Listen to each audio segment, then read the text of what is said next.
You got some Fight-a-spawn cards? Gotta hatch 'em all. Is advice you should follow if you want way too many Fight-a-spawn crawling around. For safety reasons, the manufacturer recommends that you only hatch some.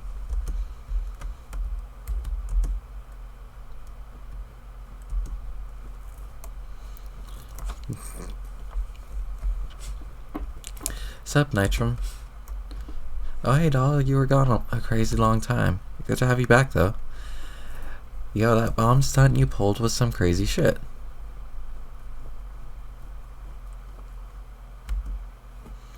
Wasn't no thing. Don't sell yourself short. I don't think I could have done that. You're pretty gangsta, Faxes. Yeah, I know. Hey, let's stop talking about how badass I am a minute and talk about you. Shoot, doll. Those wings. You was hatched with them, right? Or I guess pupated them? Huh. Yeah, that's right. I'm a mutant. Don't tell King Cree I said that. He's my boy, but you know he's not down with lingo like that. Don't even say it. He'll, teleport into our conversation with ghost magic just to shush you. Yeah, he does that to you too, huh? That's some crazy shit. Okay, so you always had wings then. Then I guess you aren't secretly a god tier, or... Nah. Might have been cool to go full on rogue. Hey, maybe you could have given me, stealing pointers. What is a thief and all. But nah, I don't think I could have gone through with that. Not intentionally, I mean. What? Why not? I don't know. Killing yourself, that's a heavy thing to do. I'm not like you, Mina. I don't think anyone is. Well, me, Damara is kinda. But maybe we shouldn't go into that. Let unhatched fight-a-spawn lie, you know? What I'm saying is you got game, and I can dig that, but I was never as brave as people always thought. I don't know why they always thought that about me. Maybe it's my wings or my mohawk, or when I shout bangarang sometimes real loud. Makes it seem like I'm the shit with big self-esteem. But my self-esteem is nothing to crow about. I don't know. Alright, so you never god-tiered, but I still don't get something. Didn't you have a totally fucking stupid robot body at some point, or did I just imagine that? That whole period of time in our session was real foggy to me, I guess. Because I was dead for a while there?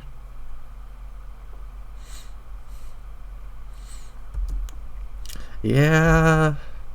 No, the robot body was definitely a thing. I kinda blocked that out of my memory, too. That shit was something else, yo. Crazy. I'm sure you remember how all that started. Back when Damara and I were still dating. Ring any bells? Yeah. Back in Medigo. Do we really need to rehash that ancient bullshit drama? No. Just saying is all. It was that whole thing anyway. That's when Horace was kinda macking on me. Remember, and I was all about to vacillate with him or her because I knew how she was. Damn, so jealous, so fucking crazy. So she's...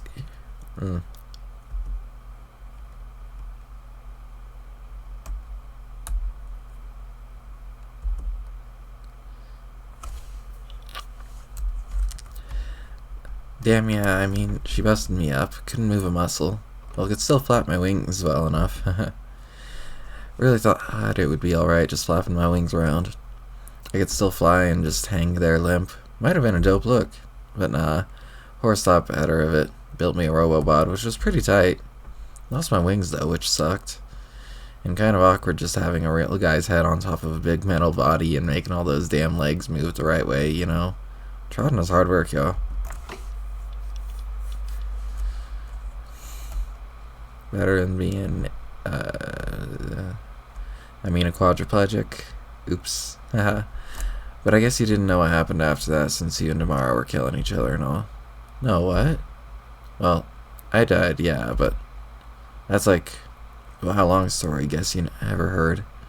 I'll tell you some other time, it's a whole crazy thing, but I was dead, right? And Horace kissed me back to life, but just my head, I think. He was probably standing on some mountain striking a pose like a fucking gangster. Probably fighting a hoof beast with a flaming mane and all. So yeah, next he saw me, I had my normal body again. It was cool of him to help me all the ways he has. And yeah, we went out, me and him, for a long time after that, kinda off and on, even after we died, in case you were gonna ask. I wasn't. Right. Too much information, I guess. Sorry, doll. I always wanted to thank you for standing up for me, you know, when he busted me, even though it cost you. That was pure class basis, I'll never forget it. Man, I wouldn't have had to if you could just stand up for yourself sometimes. I mean, being paralyzed, not fish standing. Yeah, I guess. You're the only guy in our group who was ever even close to being pretty cool. Everyone else sucks, but you were almost alright. You were always such a pushover, though. Pretty lame, bro.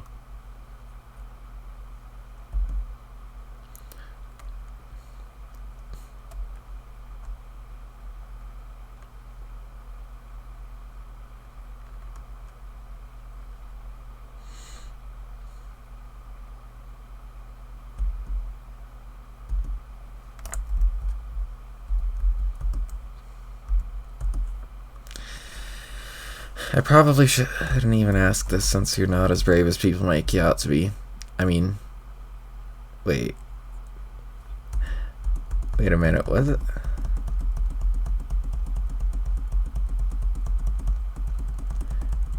What did it say?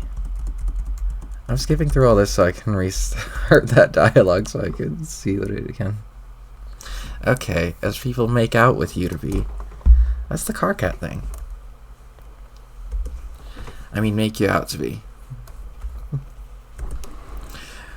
But would you want to come away with me to... Whoa, man, not you too. What? It's fine, it's alright that you dig me. I'm flattered. You were just the last person who had hit on me yet, and I kind of dug that about you, you know? I wasn't asking you out, dope. Oh, wow, shit. Sorry, I guess I got the wrong idea. It was just kind of a reflex doll, you know? Everybody hits on me all the time. I don't know why. Shit's crazy. Just the other day, get this. Some orange guy in a green shirt jumped out of some bushes and tried to kiss me, and I'm like, what? Step off, jolly man. Maybe it's because you're a bishy-ass glubber fucker with a kickin' hawk. Yeah, that's cool of you to say. You got this sort of a tenva shoujo thing going on yourself. Your style rocks. I always thought you looked pretty slamming. For what it's worth, I would be your dared. Why the hell? In the beat of a pump biscuit, if I was remotely attracted to you or found your personality more appealing. And also if I shared your dumb passion for troll anime and didn't think it clogged massive blowhole. Aha, bangarang. That's a scenario I'll be alright with. No one really to talk to anymore about my stories, yo. Since things got so chilly with my ex. Goddamn witch. Seriously, she crazy. So what were you gonna ask me, if not on a date? Never mind. You're not even gonna agree anyway, because this team sucks. Later, Roof. There's no music playing. I feel like there should be music playing. It's a happy-looking host plush. It won't be so happy anymore if you hatch a fightus fong and egg near it. Maybe you'll be able to find some eggs in this area. If you keep searching, then the real fun can begin.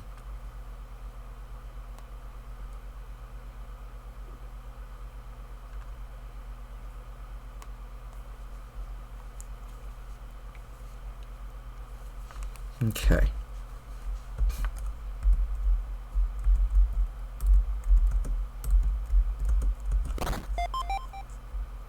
You got a busted robot head.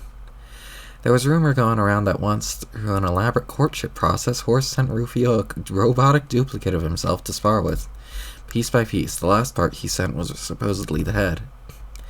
That's almost certainly a myth. Horse is a pretty strange dude, but you'd have to be a total lunatic to do something like that. The anecdote strains plausibility.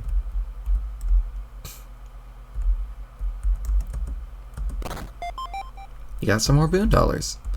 A little while ago, you would have been pumped to score this dough, but now this is just pocket change to you.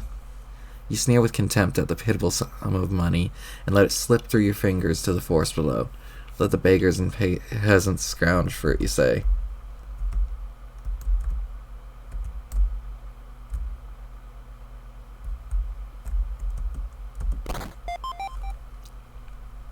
You got some Vitaspawn eggs.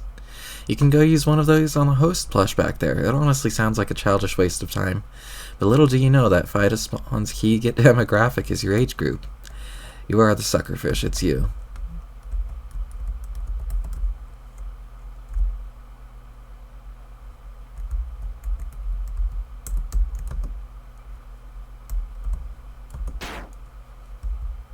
Cool.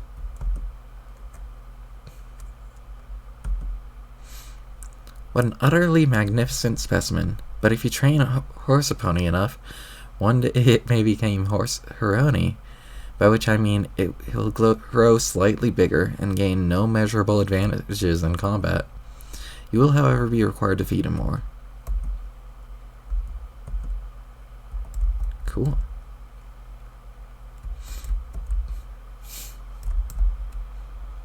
A bubble.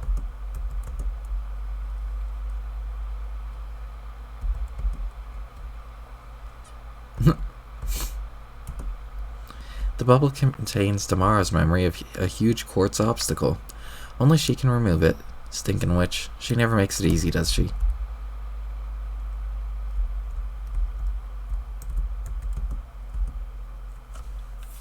What's that sound? You listen closely to the chest. You hear something flapping around in there. This thing looks airtight. Whatever's in there might run out of ghost oxygen soon. Alas, this chest appears to have an extremely complicated lock. There's no way you can open it. You'll need to find someone who's handy with gadgets. So, here we are again, I guess.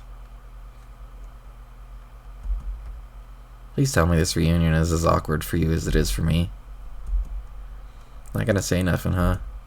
Just gonna stand there and leave me wriggling on the hook during this frosty silence? Come on, you twentyfirst. It should at least do something to break the ice. Thank you. You didn't by any chance kidnap Atrium's Lucis, did you? Or steal all his dorky Vitaspawn loot? I thought we were past this. Don't tell me you're still tormenting the guy even after eternity. Do what to myself twice with my double what exactly? God damn, your weird accent is thick as ever.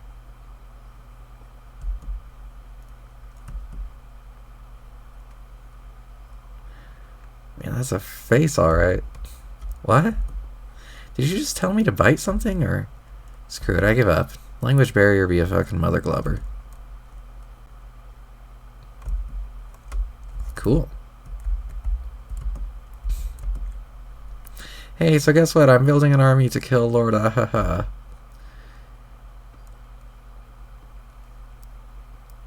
Shell, oh shell. Like you could give a fuck about saving reality, or wouldn't just be a huge backstabbing liability out there. But just for shits and cuddles, been sort of wondering, back when we kinda ruined each other's shit because of that whole cycle of revenge deal, and I ended up dying and god tiering and all, remember that?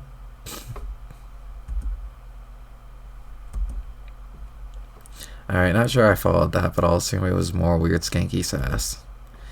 But what I want to know is, after the fight, did I hurt you bad enough that you maybe crawled off and died somewhere, like in a quest cocoon? Or you maybe all bloodied up from all those forkins, and then maybe along comes a friend with a maddening inability to hold a grudge against you for the ways you fucked him over, maybe trotting along in his new robo-horse body and swooped your bloody torso up on his back, galloped off to your cocoon and dropped you on the slab while probably not having the nerve to finish you off. Is ringing any bells?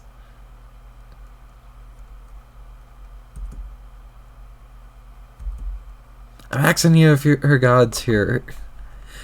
Are you inscrutable fishwife? Huh.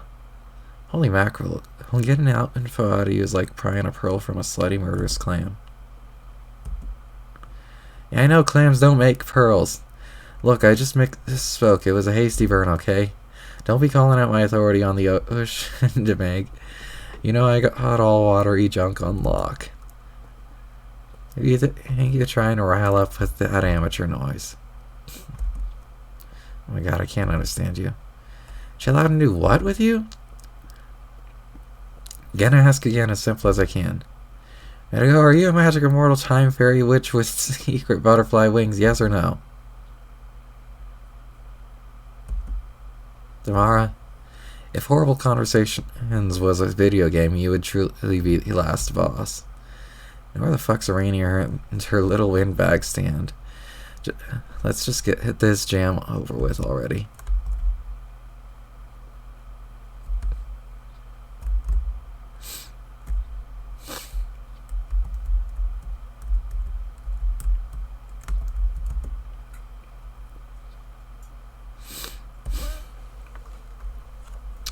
Your highness, I mean. Fiddlist. Please pardon my utterly fiddlesticks. Please pardon my utterly execrable language and unforgiving stammering, your hoarseness. A veil of nerves in your royal presence, it has been so long. And when I am so spooked, you must know how that causes me to even more firmly identify with the Majestica feast. Hey, Horace, what? What the fuck is that thing you're fixing all your talking with? Oh, this? You don't recognize it? No, and it's weirding me out. Why, it is my smiling face, you silly, utterly superior person, you goggles and all, can't you see? I guess? It's disturbing as heck to me for whatever reason. The last thing I desire is to disconcert our prodigal empress. I just thought I would try something permanently and uncompromisingly rather than resorting to all these disgruntled expressions I usually trot out. Why the F would you want to do that? It was on Mulan's suggestion, actually. Huh? Oh, I guess you must not have heard. She and I have developed quite a strong and stable loyal allegiance recently. Dang. That matchup makes no glove and sense, dude.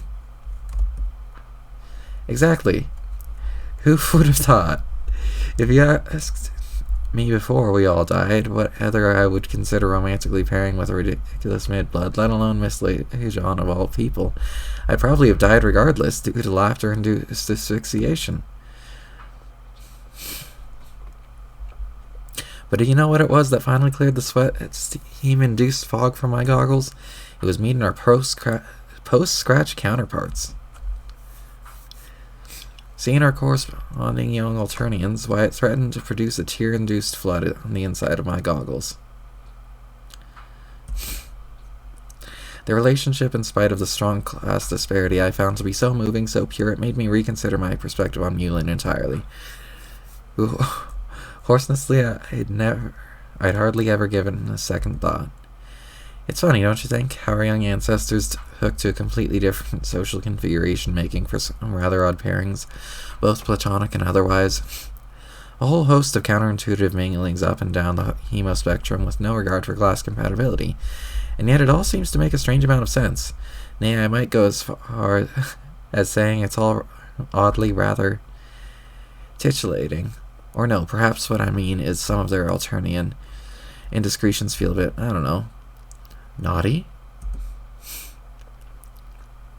Oh, fooey, that's not what I mean either. Pardon my potty mouth. Now he'll probably mistake me for some kind of rascally deviant.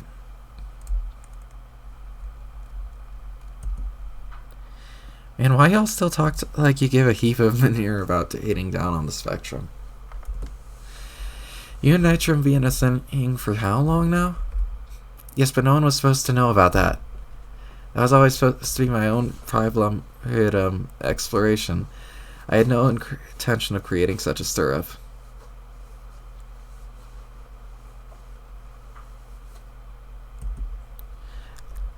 It was only to be a very private, fleeting alliance with a buoy buoy. But the whole thing became so quickly scandalized. And soon others were whisked into it, such as you and the vengeful Rustblood, and... Well, imagine my embarrassment. Trust me, the last thing I wanted for royalty such as yourself to... Oh, I was pursuing forbidden blood. To be caught with my hoof in the cookie jar. So to Nicker. And I suppose I would have clutched my hands on the matter after the big kerfuffle, but... I guess I didn't expect to fall in love.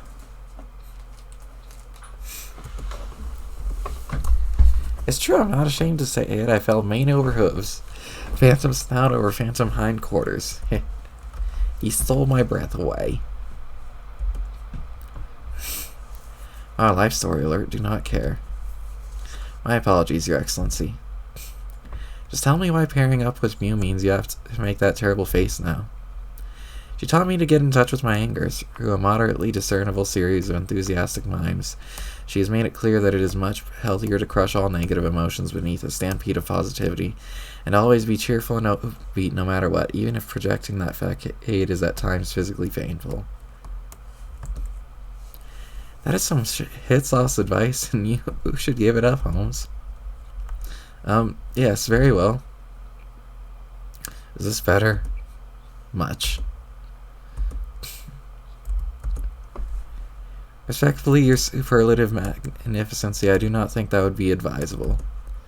Whoa, shocker of the century. Centauri. Of course, I will if you order me to without hesitation, but lately I've been attempting to canter down a trail of nonviolence.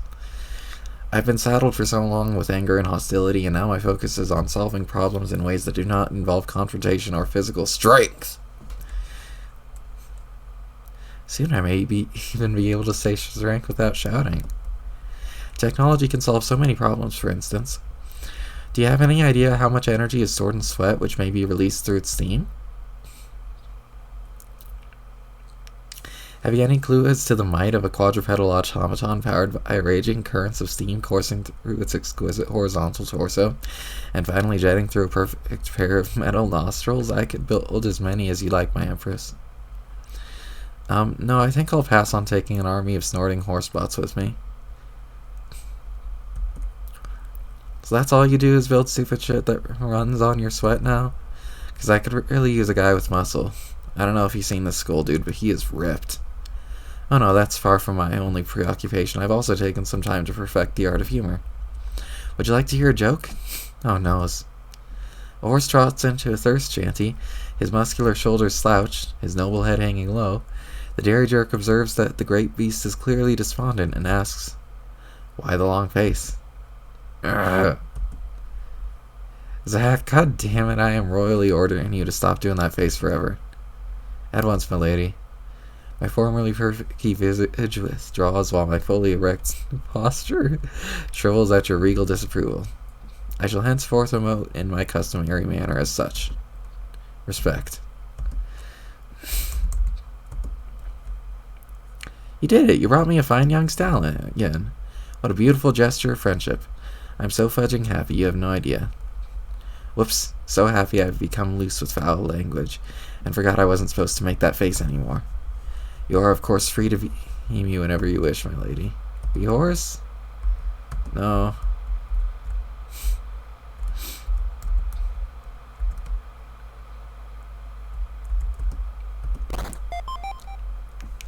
You got a pair of Dutton Bubble goggles. You can see into infinity for eternity. Just the way Charles Dutton would have wanted it.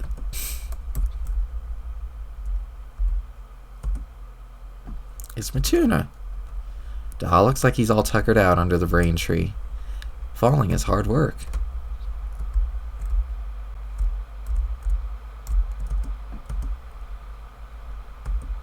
Yeah. Complicated locks. Damn it.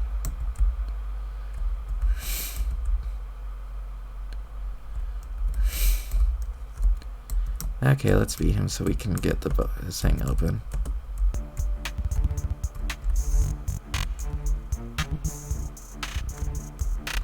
Okay, now the music's working.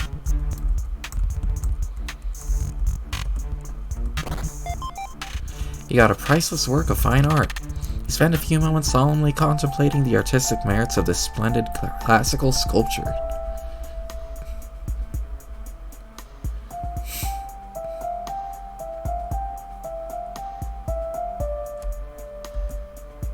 Wait, no. Hang on, don't move. The pixelization is missing its mark.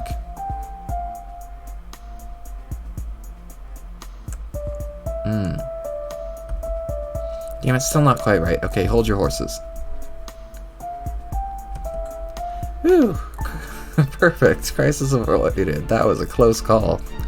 He nearly caught a glimpse of a horse penis and began to cry.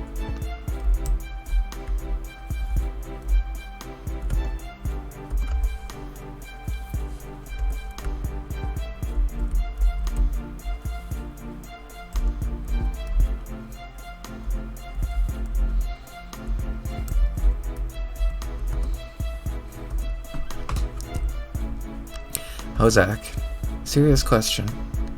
Yes, my peerless exalted eminency. When did you decide you were a horse? Freed. Hold up there, Mina. The question you just asked was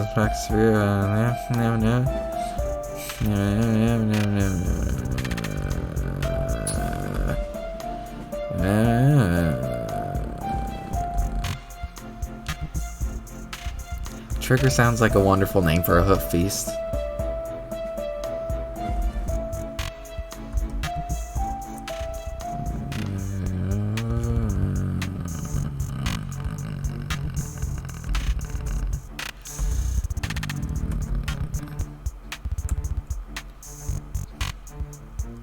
So true, friend. Your wisdom truly transcends your degenerate, mildly nauseating mutant blood.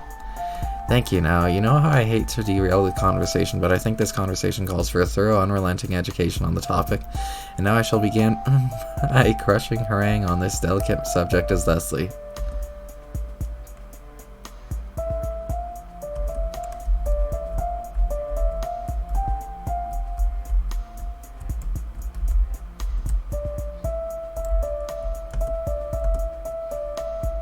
Hey man, oh, still making that face, I see. Yes, I really enjoy making this face. It really helps me remind me through persistent facial discomfort that appearing to be happy should always be one's top priority. Why, you don't find it displeasing, do you? No, it's just, yeah, it's alright, Horace. The look is really, something else. Wow. Really? I could stop making the face. Mina recently ordered me to stop making it in her presence, and I of course instantly complied. I would just as readily do the same for someone as important to me as you. That's cool. But yeah, that's fine. Really, I can dig the look, I guess. Just do whatever you're feeling with it. Rufio, your affable malleability continues to be your finest quality. It is the jewel in your mohawk, a true diamond in the roof. You always were the ideal embodiment of your aspect, as pleasant and wayward, and as pleasantly wayward and fickle as the breeze itself. Yeah, thanks. I should probably try to work on that, though. Of course, we always strive to hone our craft, ever pounding at the iron to make the shoe the perfect shape. I know well how much work it takes. I didn't mean, like, be more like that. I mean, sorry to interrupt. Go ahead. My path was similarly governed by my aspect. For the longest time, I felt as if I was a blank sheet of paper, like I had nothing to make myself out of nothing. And so I began to listen closely to the void within myself and corral the various personal attributes I heard calling to me. Much like assembling a complex machine, I began to piece together a strong identity, which of course included discovering a passion for mechanics itself. And needless to say, what also galloped out of the void into my soul was the realization that I am obviously a noble hoof feast, though my physical appearance cruelly betrays this fact. Hey, Horace, I think we need to talk. I mean, when you get a minute. And in following sweeps, I would keep turning my mechanically augmented puny equine ear back to the abyss within, and continue to discover more about myself. I would learn that I was more complicated than I ever imagined, more complicated than any mortal mind could understand a person to be. Knowing myself to be hoof-feast-kin was only grazing the surface of the pasture, merely skimming the cream of the top of the milk. I was so much more. I think maybe we should, like, see other... It turns out my body was merely the host to a highly intricate system of entities of any sort you could name. Biological or mechanical, sentient or non-sentient, physical or metaphysical. My inner field of experience is shared by the souls of ancient legendary muscle beasts, a range of devices such as hive-hold appliances, a number of cosmological features such as planets, star systems, even several universes, and a variety of abstract concepts which sentient beings have not yet formed a language to express. Like, don't get me wrong, we had some good times together. It's been great, really, but maybe it's time to, I don't know. But as much as I learned about myself, I could never find a way to become whole. The void was never filled until you came along, Rufio. Wow, man, wow. If there's any lesson I would like to take from my story, it is a lesson that is a multiple system consisting of two different lessons. The first is how love heals all wounds, even ones consisting to the infinite essence of void permeating your entire existence and role as a legendary hero. The second is if you are faced with any crisis of identity whatsoever, it's really important to do your best to manufacture esoteric features of your personality and believe in them very strongly and tell people about those things as frequently as possible. I can assure you right now that the labor involved in smithing my personality into one that is interesting and complicating was rather intensive. I really worked up a good sweat in the process. That is the sweat dripping from my face. Hey, yo, that's some freaky shit, dog. Anyway, I apologize for talking so much. You know how you have a way of drawing the breath out of people. What were you trying to tell me? Oh, yeah, never mind.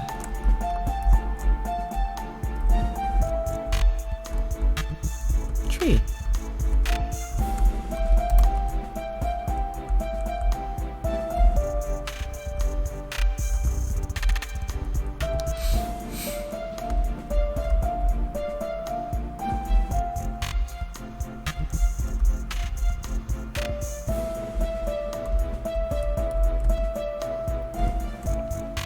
Oh, hello, Damara. I heard you were having a mechanical issue with your chest over there. Mind if I take a look?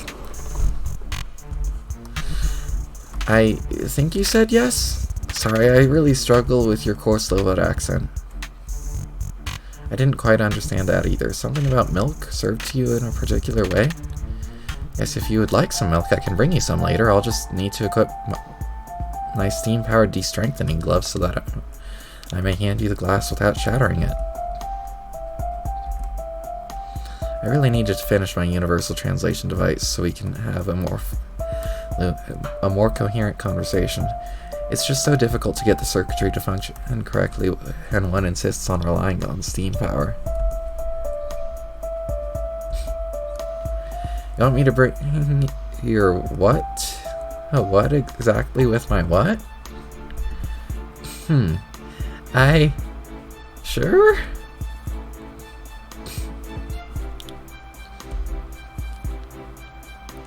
Do what with your schoolgirl uniform?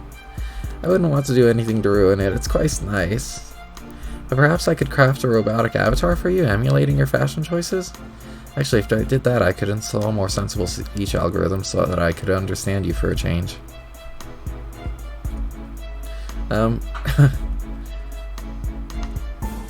Damar, forgive me if I'm leaping to conclusions, but has the nature of your cryptid remarks been leaning, well, a little blue?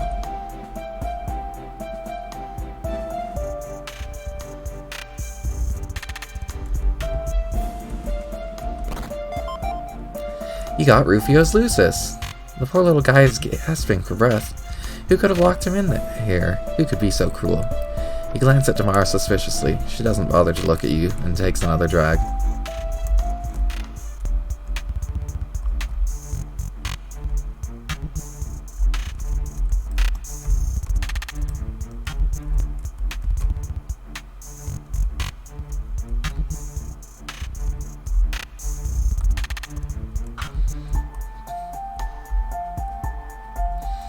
Let's see.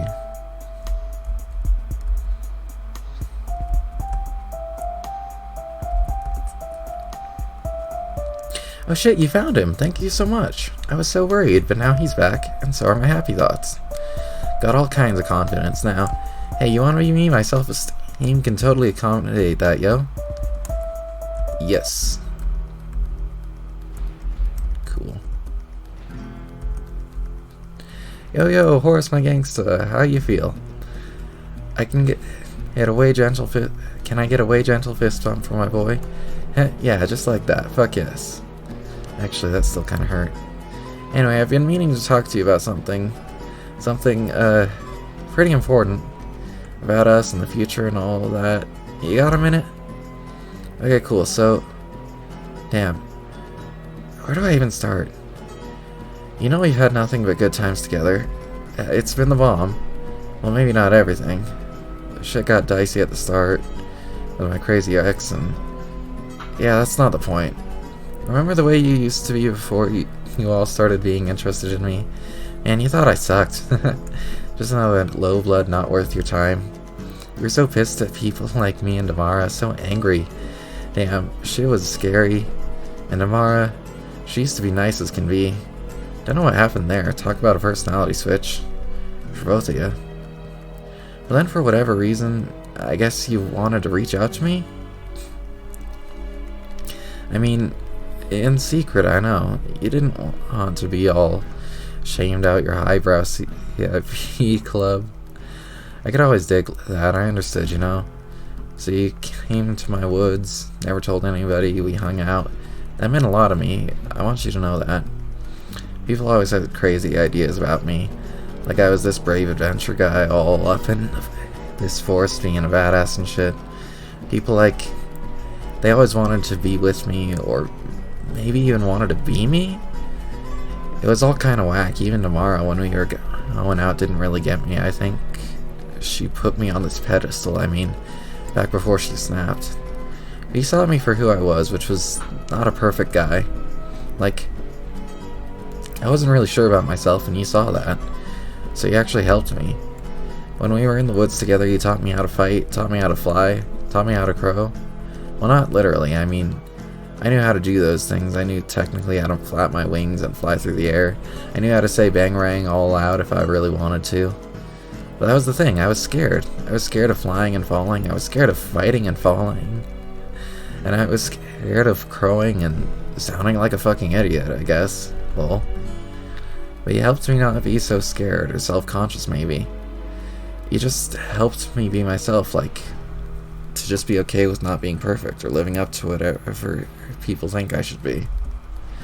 Maybe it's just nostalgia. There's was something better about those times, just you and me chilling in the woods, but then we entered the game.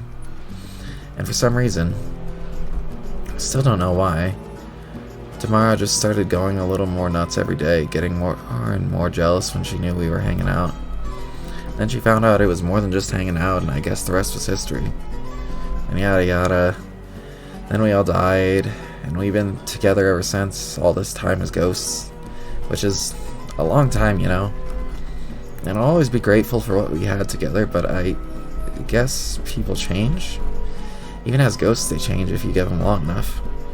They start wanting different things. Oh man, I'm going about this all wrong, saying way too much, but not what I want to say. Shit. I should just use the bravery you helped me understand I always had and just say it. I think we should break up. You okay, bro? Oh, I'm sorry, what did you say? My ear valves filled up with sweat and I didn't catch most of that. Hey, why don't we participate in an enjoyable activity together later as romantic afterlife partners? We could play one of those foreign card games you'd seem to like. What's that one again? Fiddlespoon? Yeah. We can do that, I guess. That sounds, dope. I know I'm not the best partner to share your exotic and somewhat childish interests with, but I do my best to try and understand them and enjoy them with you. The most important thing is that we spend time together and maintain a strong relationship. Bangarang.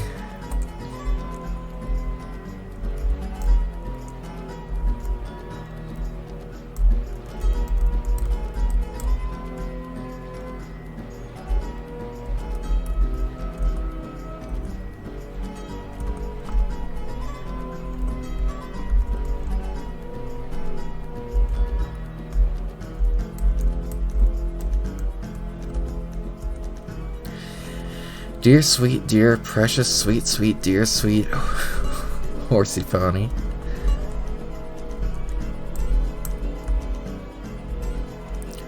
Damn, thank God I got my Lucis back. Don't know what I'd do without the little guy. Is he even, real? You know, like the ghost of your actual Lucis, or... know what? Not sure at all. He could just be a memory figment or something like that, or maybe he's really his ghost. When tomorrow accidentally dropped a hunker chunk on him way back, crushed his little body, I always dreamed I might meet up with him again in the afterlife. So when I found him here, I guess I didn't think about it much. I was just happy to see him.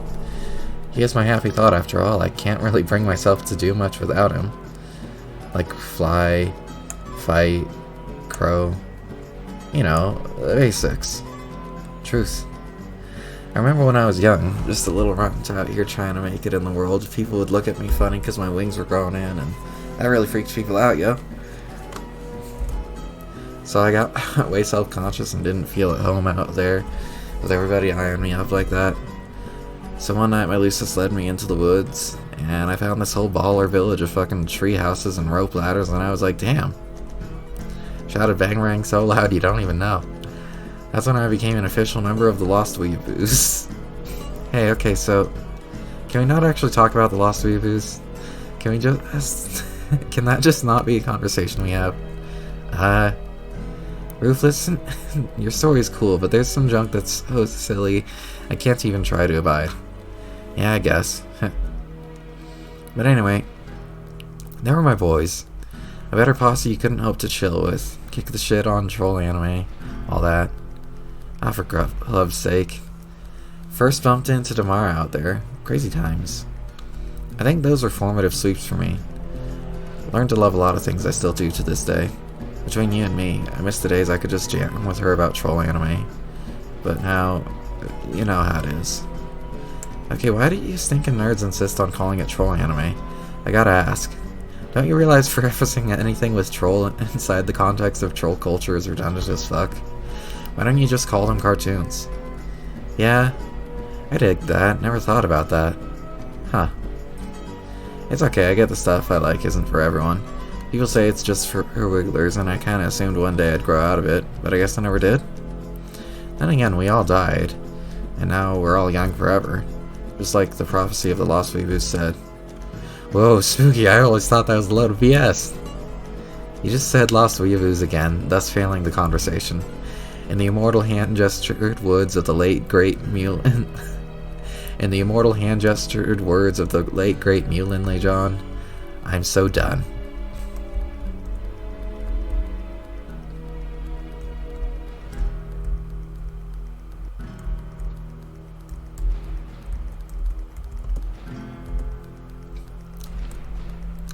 Hey doll, don't suppose you had anything to do with the recent disappearance of my Lucis, did ya?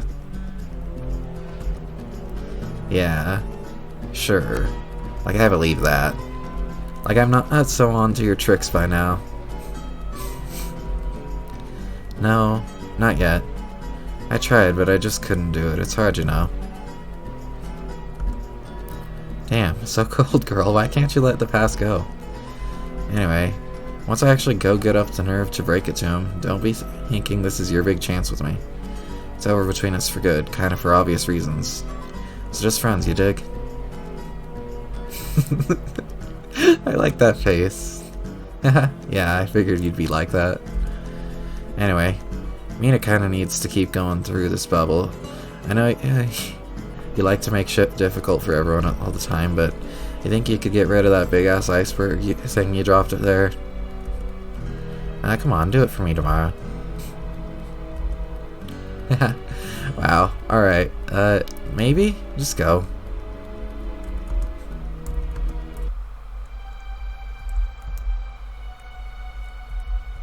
Oh.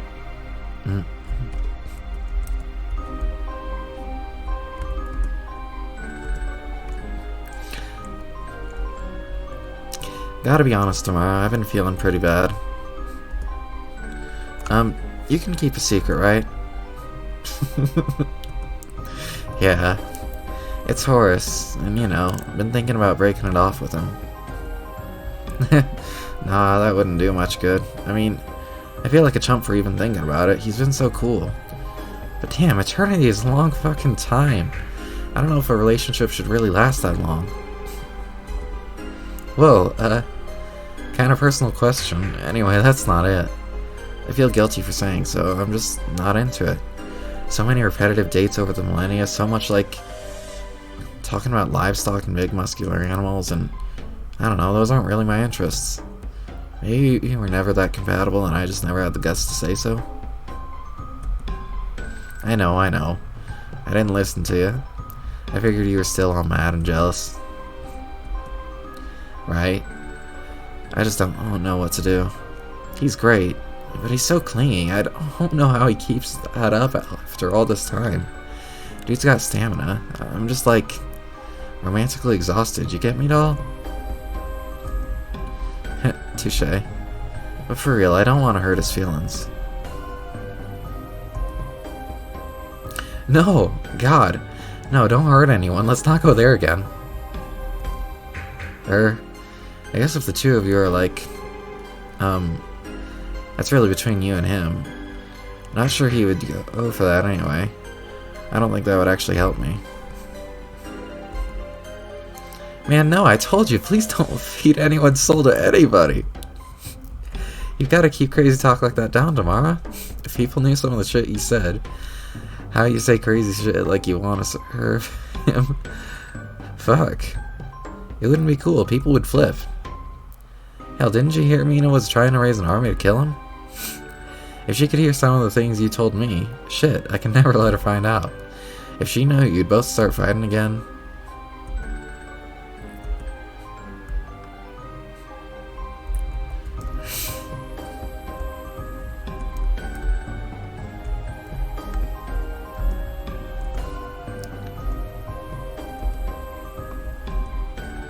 I think it sounded like you're trying to wish me luck in my upcoming battle. Hey, thanks, Medigo. Maybe I had you all wrong. I've probably been a bitch to you for no reason. Let's forget all that shit had ever happened. Hey, how about a hug? But watch where you're putting that hand. Apology accepted. Hey, you get around to moving that huge quartz glacier that kinda in a hurry here.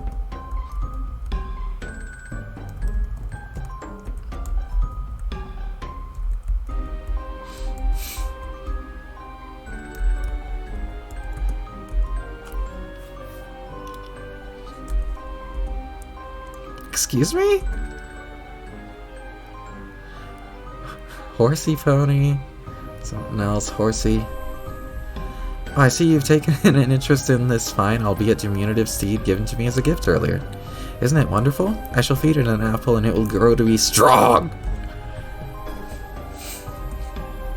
I don't... Do what with your horns? Ride what now? You want me to... Something about hay? You would like me to perform... What rhythmic behavior exactly? While making which animal noise? To what with... Wait... All of you? Wouldn't that be quite a lot of Damaras, regardless of the activity you're trying to describe?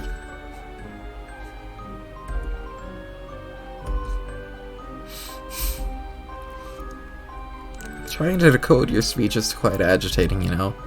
Whenever I talk to you, my system gets a little switchy. I begin to faintly channel an ancient soul from Alternia, and I come very close to understanding you, but then it vanishes just as quickly, and my host vessel is left with nothing but an overwhelming experience of perspiration.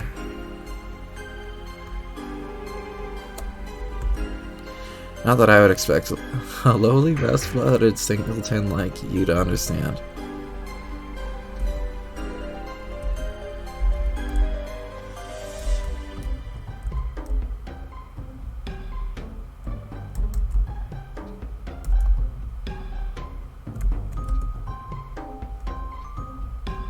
Remove quartz glacier.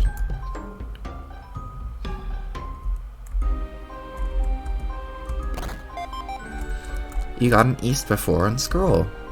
It's covered in mysterious runes. If only there were some way for laypersons to translate this absurd gibberish.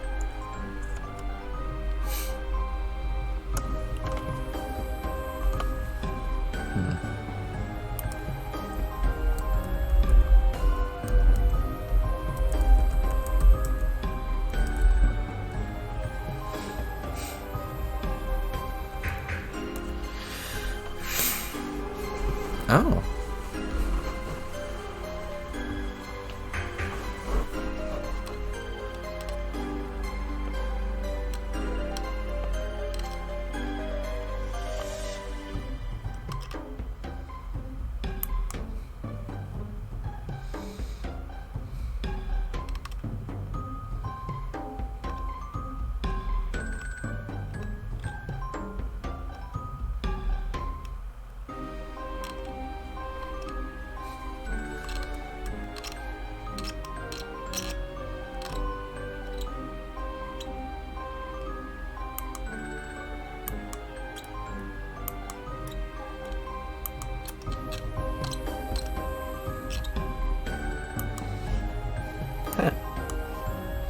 Horseshoe.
Yeah, that doesn't help much.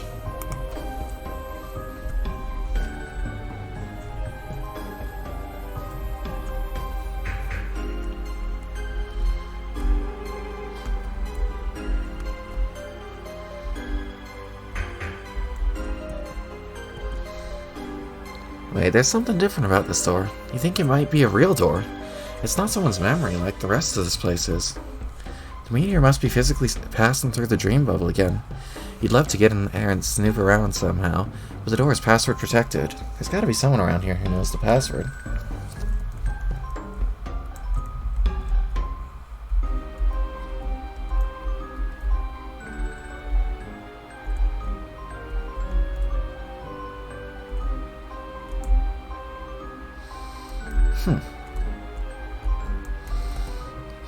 Eavesdrop. Tamara, do you mind? We're having a private conversation here. Please leave us alone. We'll talk later, okay? She's making me slightly uncomfortable. That's her specialty. Just ignore her until she goes away.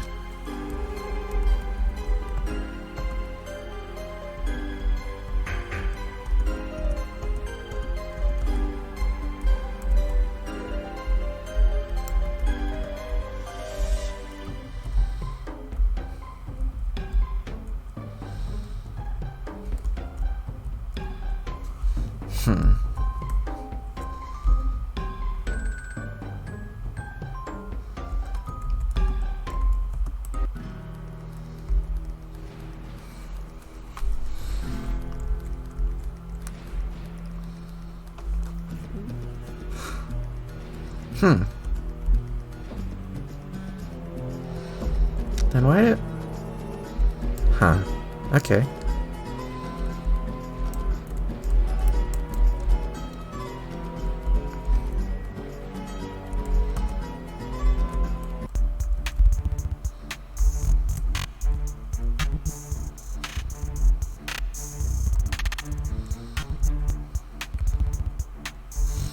Yeah, it's not gonna let him leave either.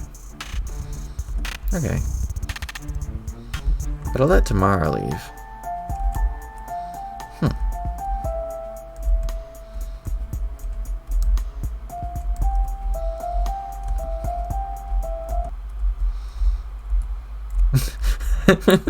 It's just Mita's music that's not working. Weird.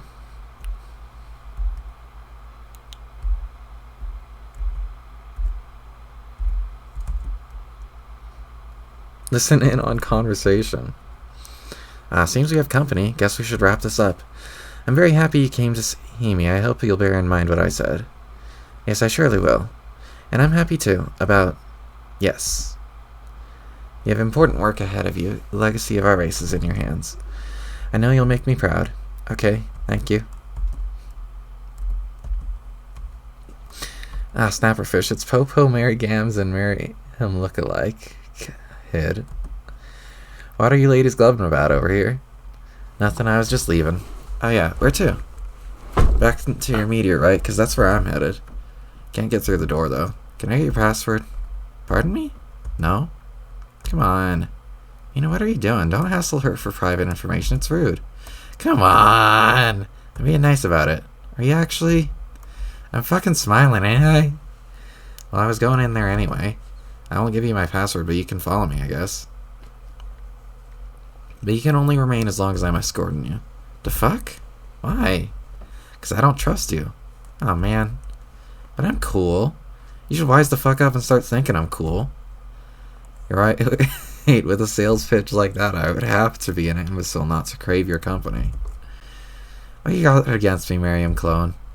I think you're probably in that job. I've given enough of my time to such characters in the past. You got me all wrong, girl.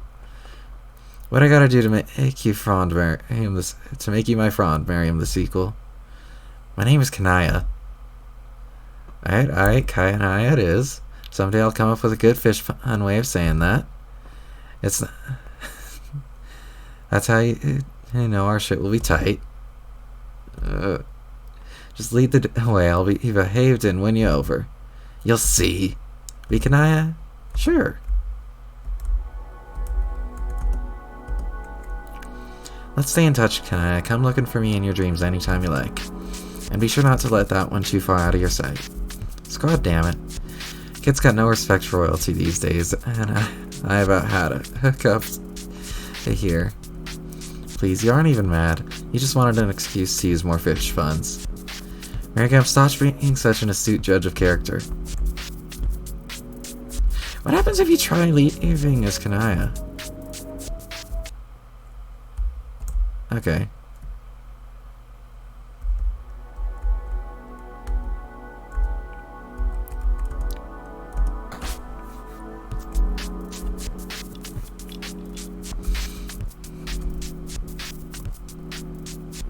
Whoa.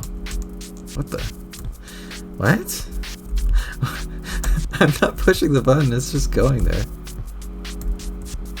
Okay, we're all good now. Huh. That's weird.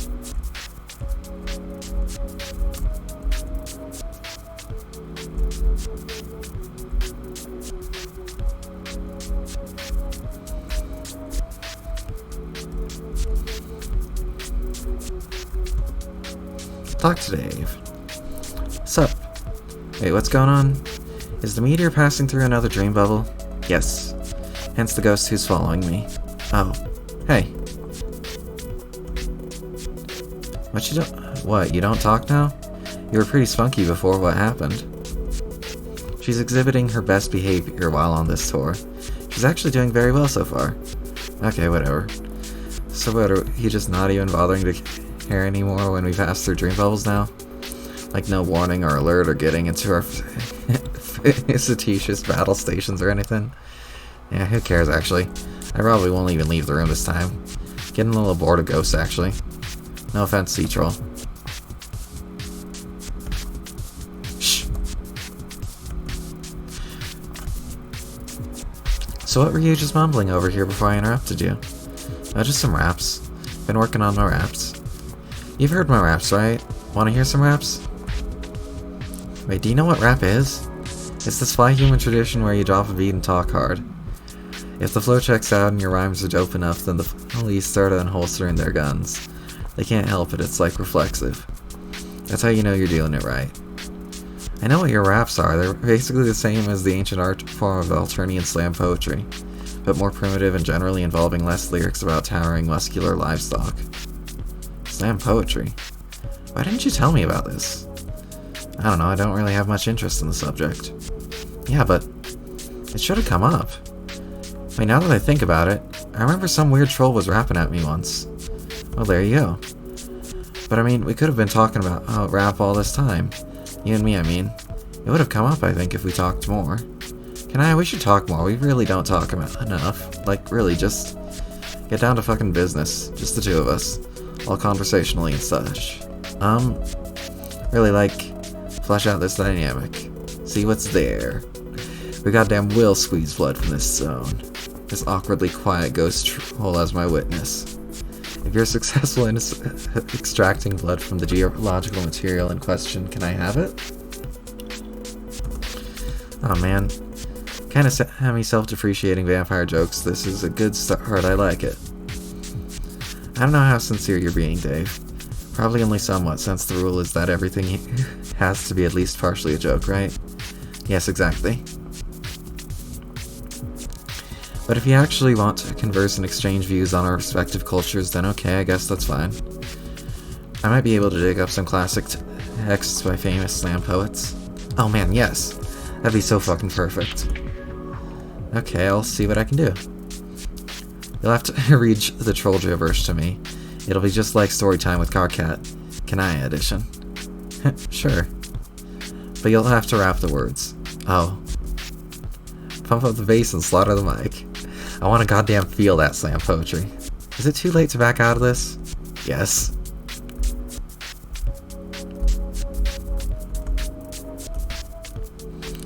What happened? What? You're not glowing anymore. Oh right. I became so absorbed in a conversation with my ancestor I already forgot she taught me how to. Switch off. Oh, so you did go talk to her? Yes. That's great. How did it go? Very well. She's very nice, and as a person is as impressive as I was imagining her to be, but not nearly as intimidating, really. Any of you wouldn't regret it if you got up the nerve to talk to her. What did she say besides a few vampire-to-vampire skin-dimming pointers? Many things. Primarily encouraging me to pursue my prior obligation to my people. Oh? She said she used to shoot her role rather vehemently. The duties of our caste were quite limiting in both worlds, it seems. So she renounced them completely and wanted a different life. But she also said something to the effect that she found that it wasn't really necessary to reject the world completely. And the same is true for me, as long as I know within that I am free. And if my decision is to embrace my path, and it can be a source of strength. Then you want to try and restore your race again? I'd begun to think he'd lost hope in that possibility. It's true there's no orb anymore. She said it may be very difficult, but there's no hope if I don't try. That's true. I don't know how I'm gonna do it yet, but such is the nature of adventures. You can't be scared of adventures. I think I'm excited about it now. I can tell. We can work on it together when we arrive. Maybe the session we're about to explore will offer some answers. I hope so. Hey. You aren't permanently deglowed now, are you? Oh no, I can flip it back on. See? Turns out it's just a silly biological parlor trick. Oh good, you had me worried there for a moment. Sorry. I know you enjoy a good source of light. Light is one of my favorite things. Please don't take these as fighting words, but my aspect is simply the best there is.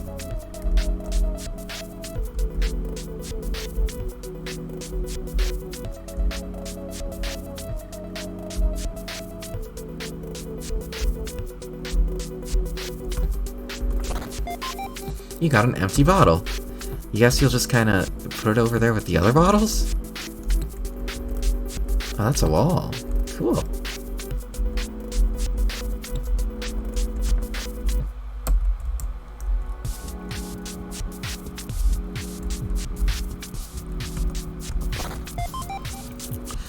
Ugh, more troll blood, why? As you prepare to lob it into the dark shaft below, you catch a whiff of it. Hold on, it smells fruity? I guess it was a false alarm. This appears to be some sort of delicious juice. You're bad.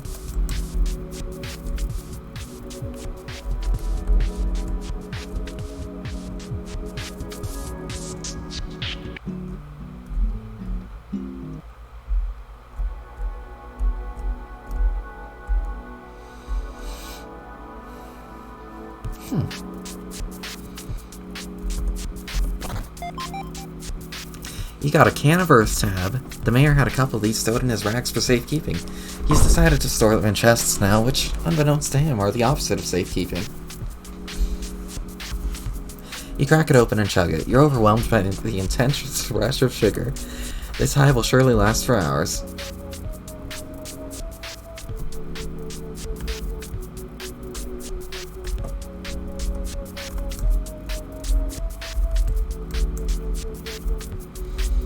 Door. Okay, there's the wall from earlier. There's stairs. You got a... Hey, what even is this thing? Whatever it is, you got it.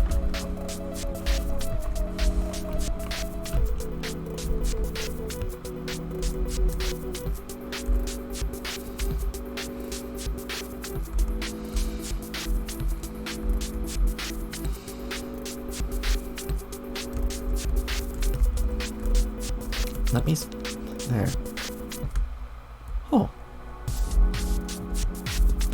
Yeah, this is where we came from. Okay.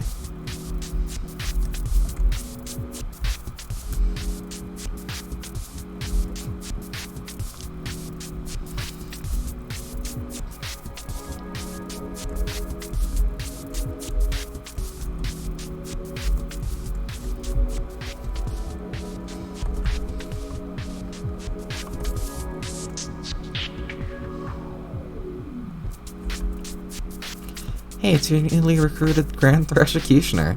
Looks like he hasn't woken up from the same nap he was having last time you talked to him. The guy must have been really tired. Why is he sleeping on this massive pile of horns? That can't be too comfortable. Maybe you should wake him up. Then as long as he's awake, might as well see if he's ready to pack his bags and head off to war. Hold on, Miriam is eyeing you suspiciously. She isn't onto your plan, is she? How could she know?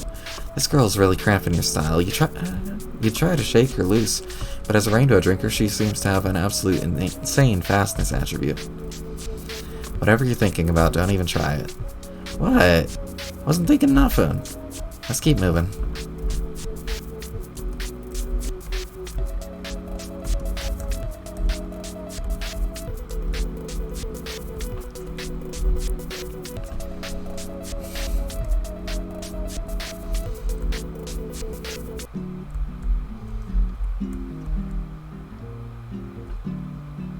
Hey.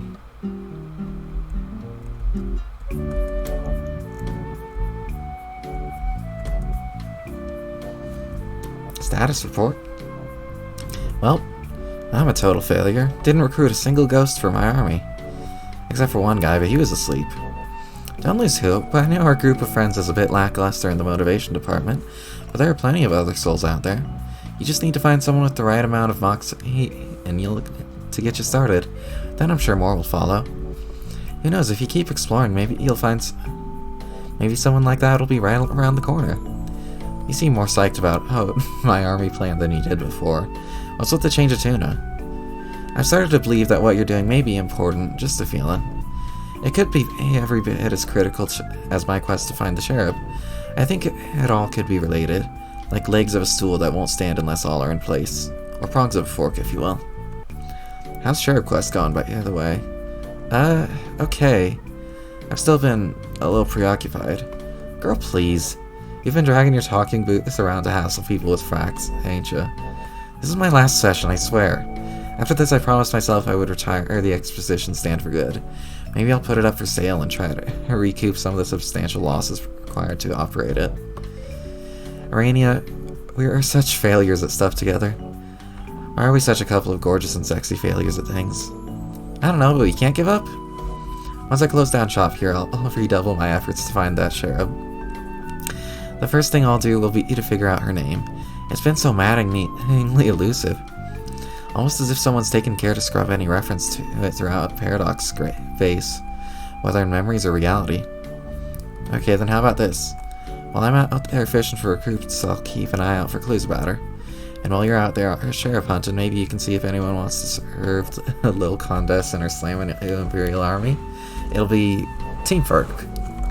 That sounds like a great plan. Now let's hurry up so we can get started on that. What would you like me to tell you about in exchange for for the for the precious few boonbucks I have left. Then we got Rufio. The Rogue of Breath was always a very popular member of our group. Probably the most popular, I'd say. Sort of the anti-me in that respect. Ever the recipient of romantic solicitations whichever way he turned.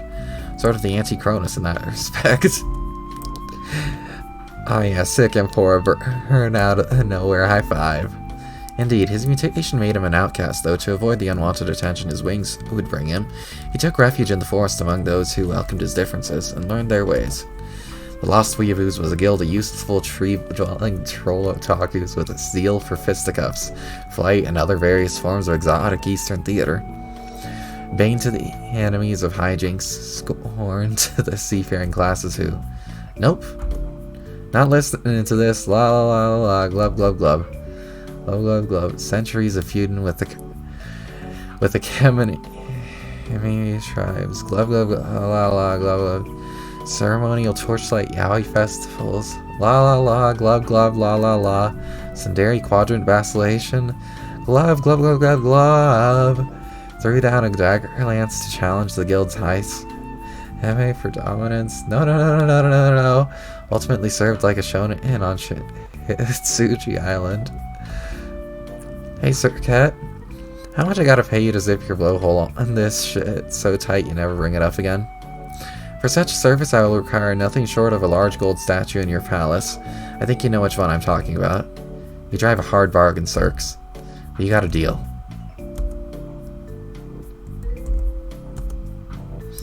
The Page of Void was a self-taught master of mechanics, avid patron of the fine arts, a passionate bodybuilder, archer, ambrosia collector, and steamwright. A poet, a scholar, a warrior, a lover, he was all that his caste demanded and more. A true troll renaissance man. His name means he who stalks with the muscle beasts. But all of his proficiencies were hard-won, built from the blanks aid as his aspect would imply, advancing at the slow pace his class would allow. Yet in spite of it all, he worked to make something of himself. He amounted to very little, responsible for neither great feats of heroism nor acts of villainy. He was just another game piece to be moved about the board. The aspect ruling his life would always conspire to dampen his relevance. Void is easily the most mysterious aspect, the one which inherently defies rational understanding. This makes it particularly fascinating, and just as frustrating, to light players such as myself. Casting illumination upon nothing itself is futile. For to truly know Void is to paradoxically cause it to not be. The role of the Void player is to somehow embrace nothingness, to become one with it, and yet in total contradiction with it, is to make use of the power it grants and to serve a role in relevance. One must find a way to overcome it, to see the limitless potential in the Void, to find everything within nothing and bring it into being. Zzz. Hey! What? This is a perfect case in point regarding the path of the Void player. So resistant is his story to having a relevant bearing on anything you fell asleep and didn't hear a word. Yeah, that's nice. Where are my money? You don't get any, you slumber voided the transaction. Dag.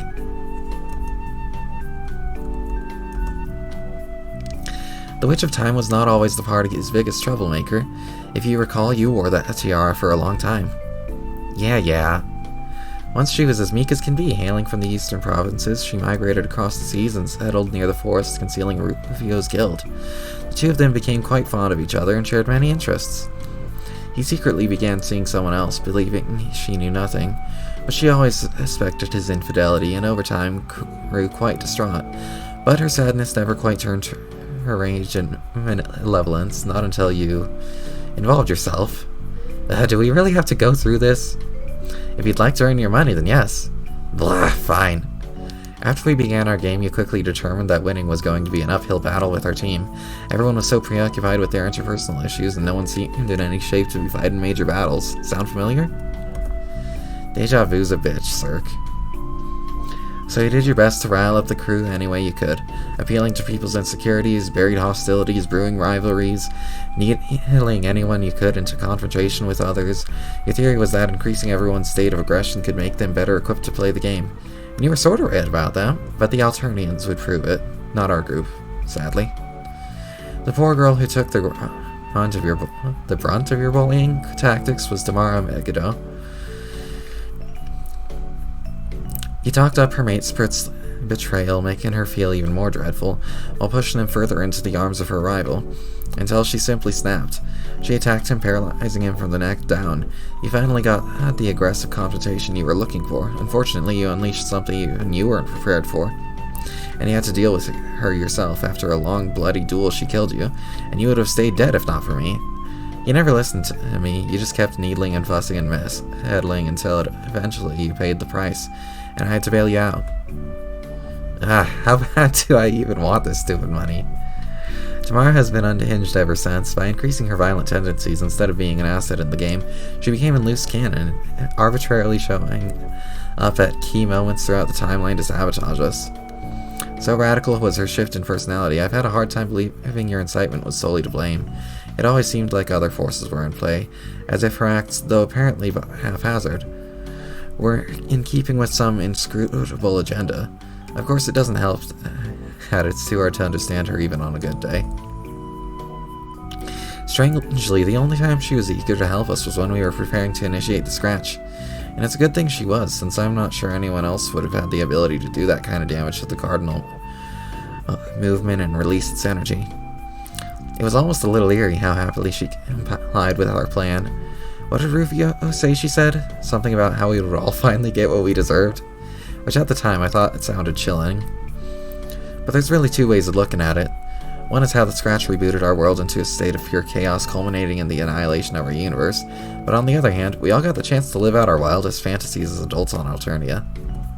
At least, you and I sure did, and I wouldn't doubt she feels the same way. So, we done? That's it? Toughest $5 I ever made. Open. You got an Alternian journal.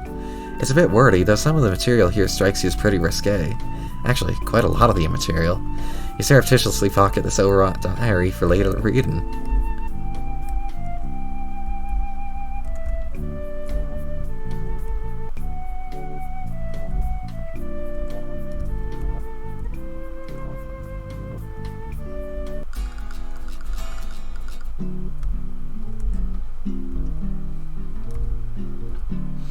Okay, I thought there might be a place there.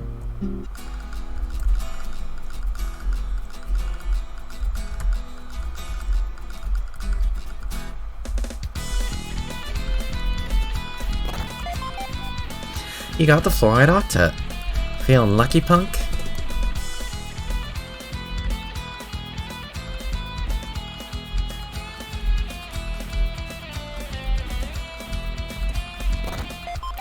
You got a pair of rocket boots. Shoes! What would a ghost need with rocket boots anyway? Can't all ghosts fly? Maybe it's just dead god tiers who can generally fly anyway, or dead dream selves? Actually, you don't know what the flying rules are, and you don't really care. You got a heap of priceless treasure. Huh, actual treasure, inside a treasure chest. Now you've seen everything.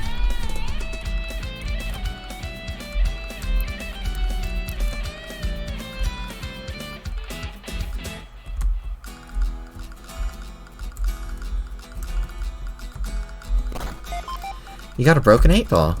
You remember seeing a bunch of these earlier. What was the context again? You just had so many long weird conversations, it's all kind of a jumble now. You feel unlucky just looking at this thing, you toss it in the bushes.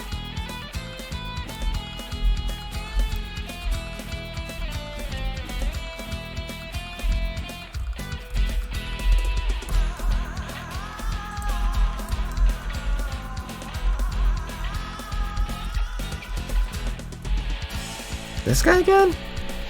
Oh, it's you. Scram, kid. Hey, Orange Dude. Tell me your deal already. I said get lost, Jeffrey. Do not fuck with me. Who free? Alright, I see what's going on here. You clearly have developed feelings for me. I understand. I led you on. Remember when I said bring me a horse and I am yours forever? Total lie. Sorry, but my heart is still set on Vriska. She will be my wife. Who's Vriska? That girl over there. No, don't look. Shh. Let's try to keep it down, okay? You're gonna ruin this for me. Her? Dog, ain't she a little young for you? Oh, that's the thing. She spent like forever, however many years being a ghost, so she's older now. That means it's not creepy. Who even knows how many years she spent here? Maybe 100? Hell, she might even be older than me now. See, totally not creepy anymore. Case closed. I don't know what you're talking about, but you just sound like an asshole. Just need to find the right moment to make my move. Only problem is I lost the ring. Fucking Egbert has it. Doesn't look like he's gonna let it go either, the bastard. Gotta make a plan. Think, imagination, think! Ah, the one time I really need you. Yeah, I got boatloads of bling. I could sell you a ring. You could? Oh man, perfect. How much?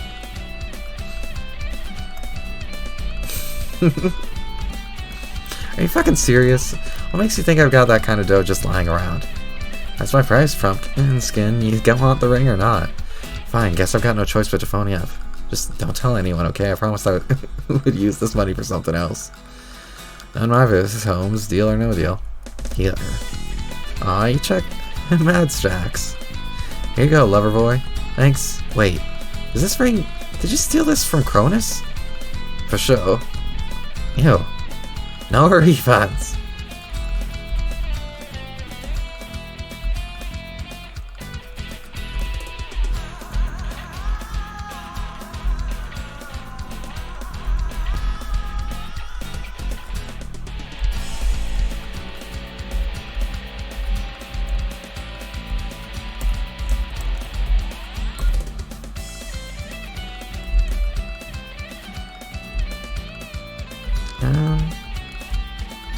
Yeah, sure.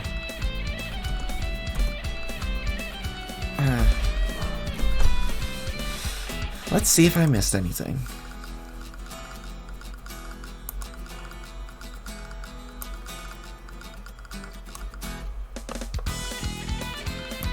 Nah, I got all that. I went in there. Went in there. Went all around there. Saw a car cat. Wait, what?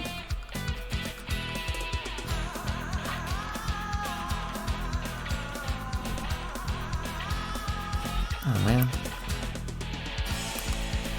I missed some stuff.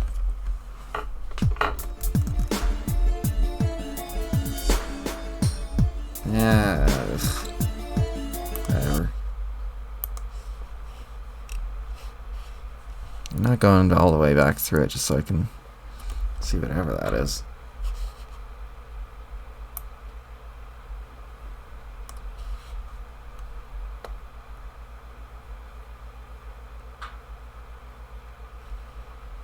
Huh. Huh.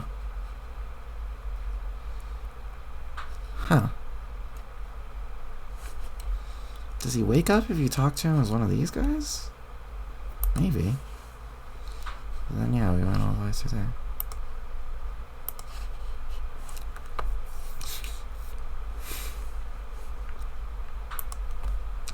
You reach the end of the game to find an intriguing convergence of outrageous personalities.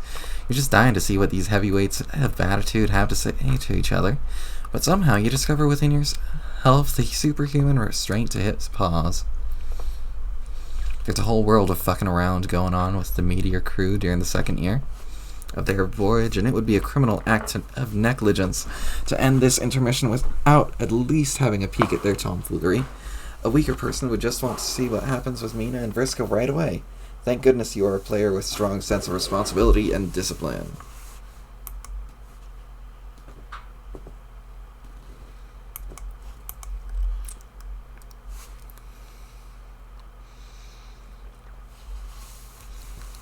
Do-do-do-do.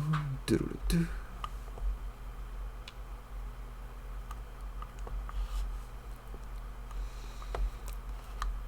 Yeah, no wait, more like, yeah, that's right, we are dropping it, let's do this. We are, like, in the process right now, dropping it like a Thanksgiving turkey, tripped over something and shit just got away from me. My butterball's in free fall, motherfuckers. Look out, be goddamn low. Ah.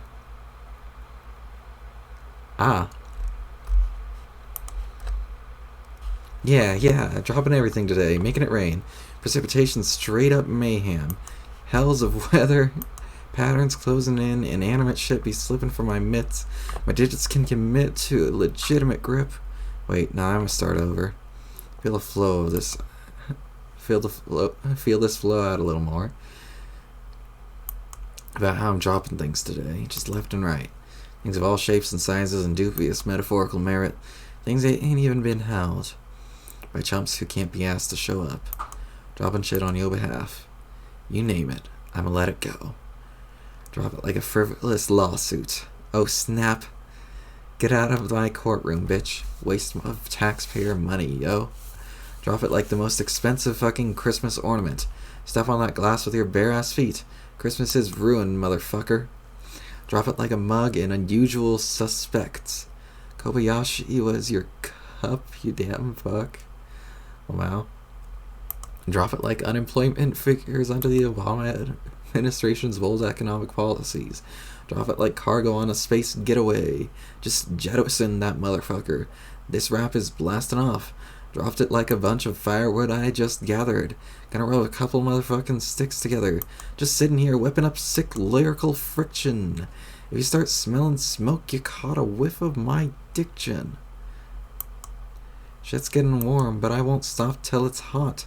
Warm just won't cut it when shit's getting dropped. Let me tell me how you feel about shit getting dropped. How hot do you want it when I let go of the fire? Just say when. What? I can't hear you. I said say when, motherfuckers. Shit is burning in my hands. F it, here we go. Just drop that shit like a bad phone connection. I put gravity in charge of its downward direction. Header descends what it considers perfection.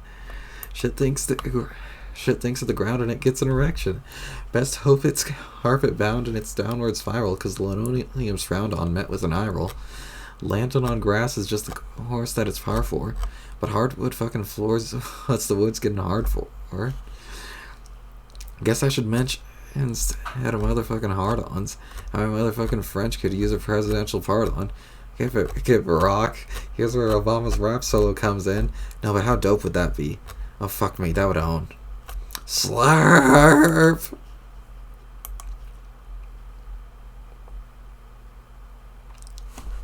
Damn it, Rose, don't drink so loud. It's messing up my raps. I can actually hear your sips through my headphones. Yeah, well, that's a fun picture.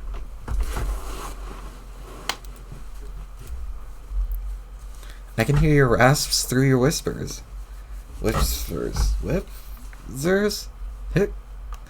Oh my god. You're so fucking hammered. How strong did you make that stuff? Ish. Pretty strong, I guess. Whoops. Guess? Pretty strong. Rose, you just bootlegged some fucking rubbing alcohol. Psh. I don't react much. I mean, I'm completely in control of my faculties. Faculty isn't a word, checkmate. This kind of strikes me as a sort of misappropriation of alchemy. Like fucking with the mystical technology of creation to whip up some moonshine just seems... I don't know, man. Tell me at least alchemize the bathtub first to stir this shit in. At least that would be hilarious. Hey? Oh my god, you're right. I missed a golden opportunity for this particularly humorous approach to the endeavor. Where the fuck is my apple juice, Rose? Gotta say, you really let me down on the AJ front. I tried making it, Dave. It was hard, Dave. Slurp. Bullshit, it was hard. What's so hard about apple juice? It's like the most basic goddamn juice. It's like the square of one juice. Yes, that's the point. Apples are alarmingly difficult to produce. We take for granted our ability to take idealized instances of quite complicated objects to conjure them from a void. But complexity implies a heavily recombinable nature, so many things are synthesized from a series of much simpler ideas. To those entities capable of conceptualization and abstraction, an apple is as close to being an artificially irreducible object as it gets. Notionally irreducible. Tell me, Hotshot, what ideas would you combine to make an apple? Uh, exactly. This is why apples are such indivisible symbols. When it comes to the field of ideas and their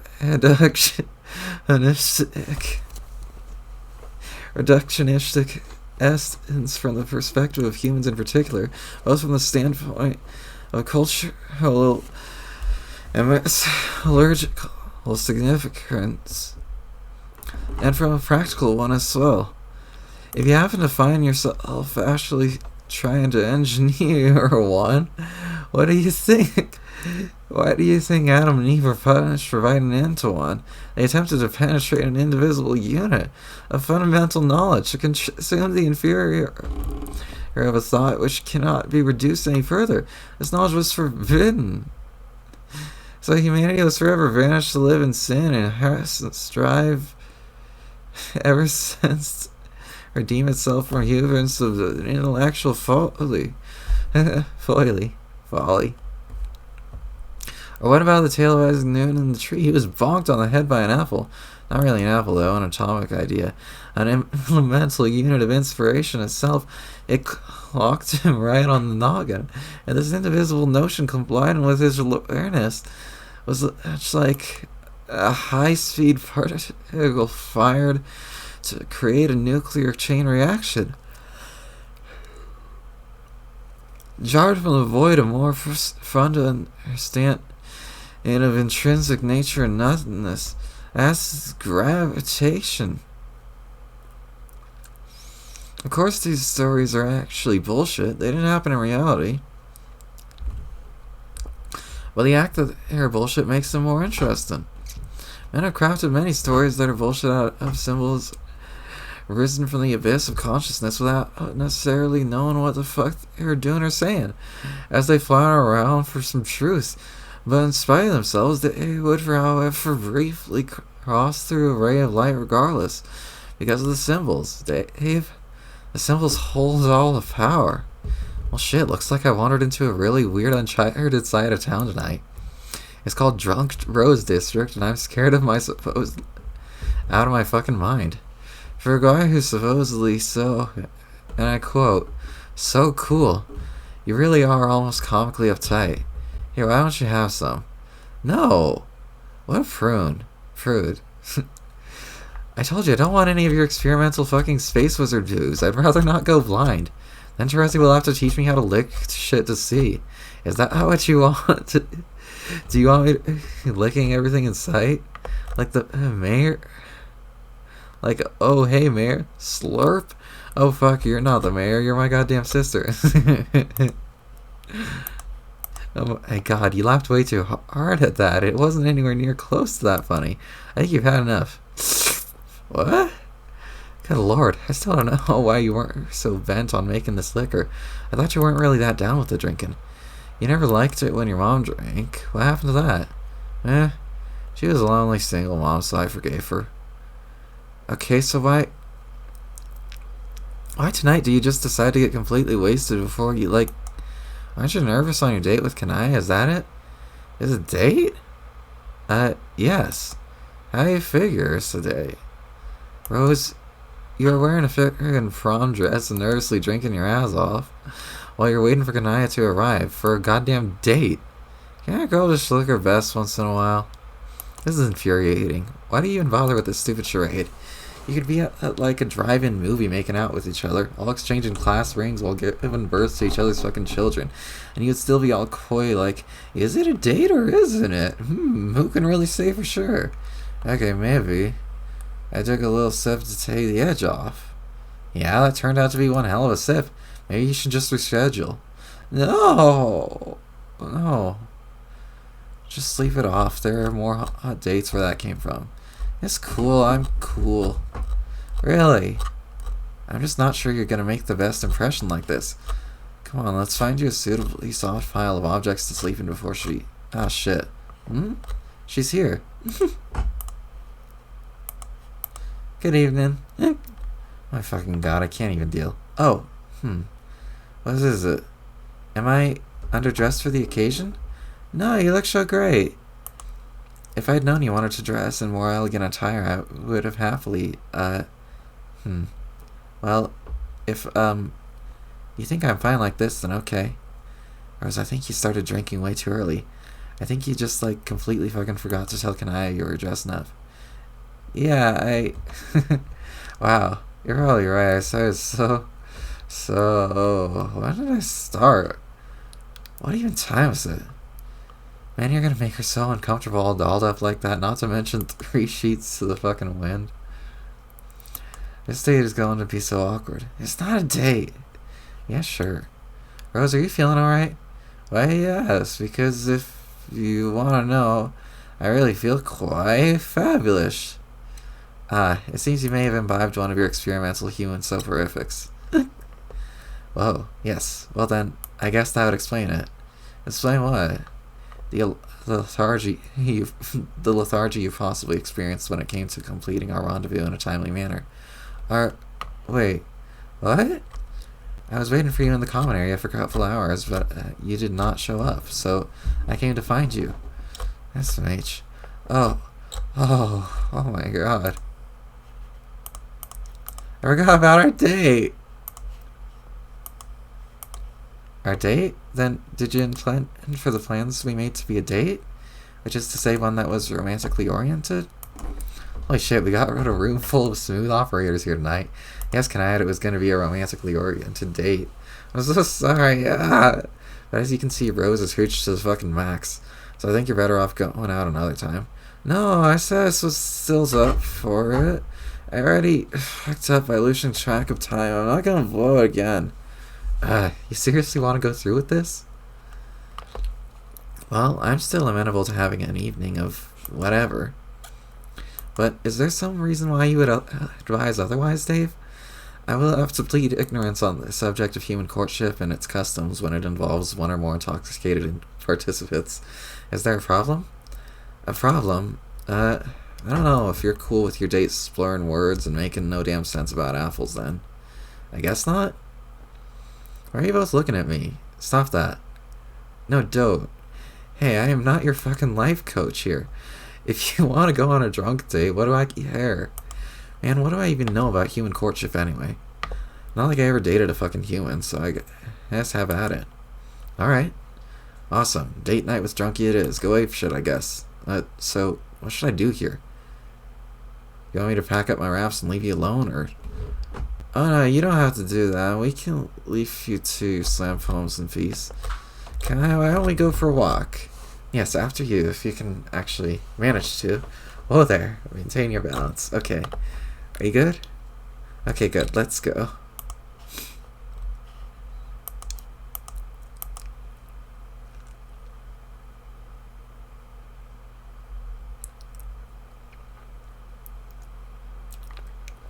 Since it's now clear that your premeditated designs on this evening exceeded my own by a wide margin, insofar as you intended this to be a date with fancy clothes, whereas I showed up looking like something the Lucis dragged in, maybe you can tell me exactly what you had in mind? I mean, as far as specific activities are concerned.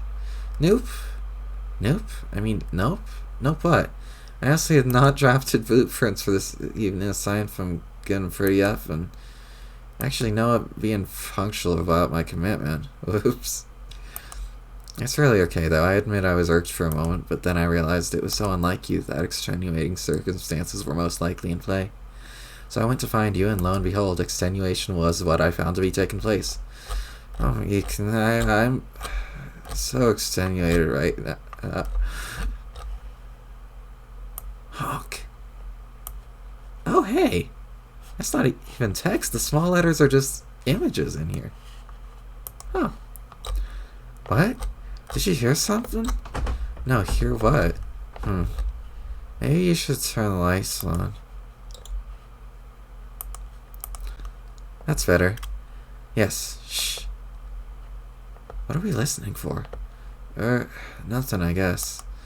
Anyway, I just thought that tonight we could take a walk around for a while and talk about really anything, like our worlds or the future, or how you're going to save your species. Yes, that sounds nice. Just have a casual, spontaneous evening. I don't see why dates always have to be federal fucking shoe. Don't you agree? Honk. Can you keep a secret? Yes?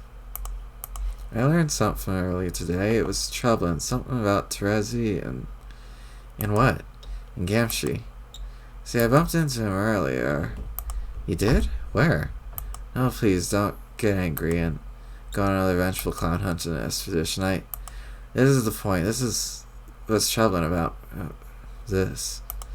I don't want anyone to fight. Actually, there's no need to worry about that. I think I'm done trying to kill him. You are? Yeah, he has achieved victory through the gambit of Howard's default. Don't get me wrong, he's still utterly awful. But sometimes you just have to let a thing go, you know? Yeah. What are you saying about Terezi and Gamzee? Right. Well, apparently they are an item? Blackways, I mean. What? Your spades, Dayton. In the shadows? Nobody knows but me and not you. Are you serious? Yeah. And it's been troubling me the more I think about it. A lot. Why? Because it presents a pretty political situation. Terezi's relationship with Conkrant is already somewhat tenuous with their, well, from what I've gathered about their history.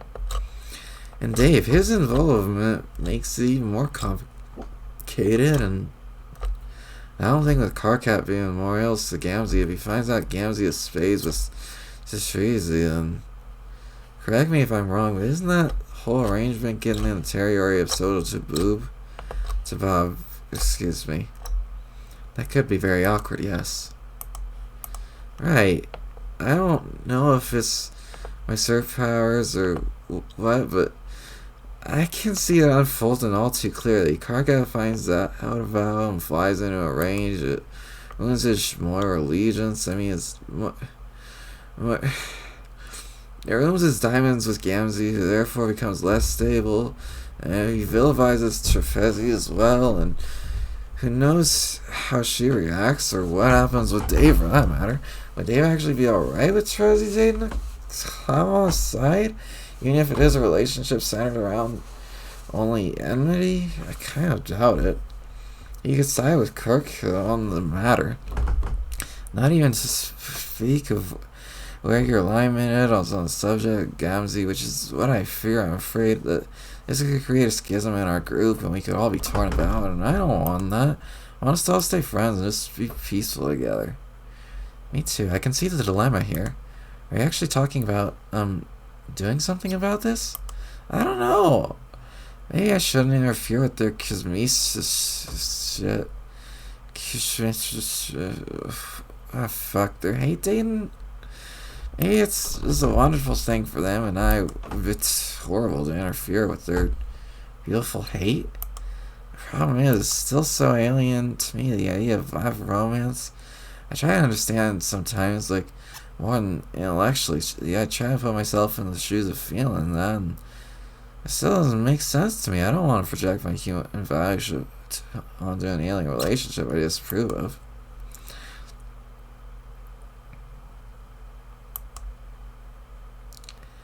I understand, but what you're describing is... Actually, I'm hesitant to even mention it. No, what? This is probably not a good idea.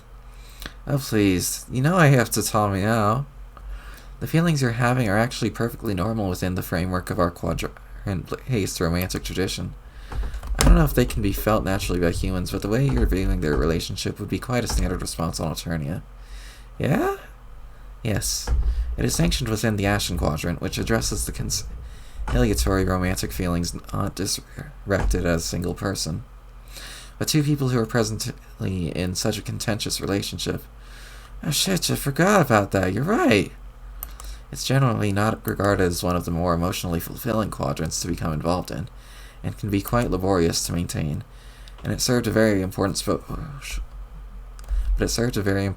purpose for my people, such as in situations very similar to the one you described, where two parties are highly drawn to each other through animosity.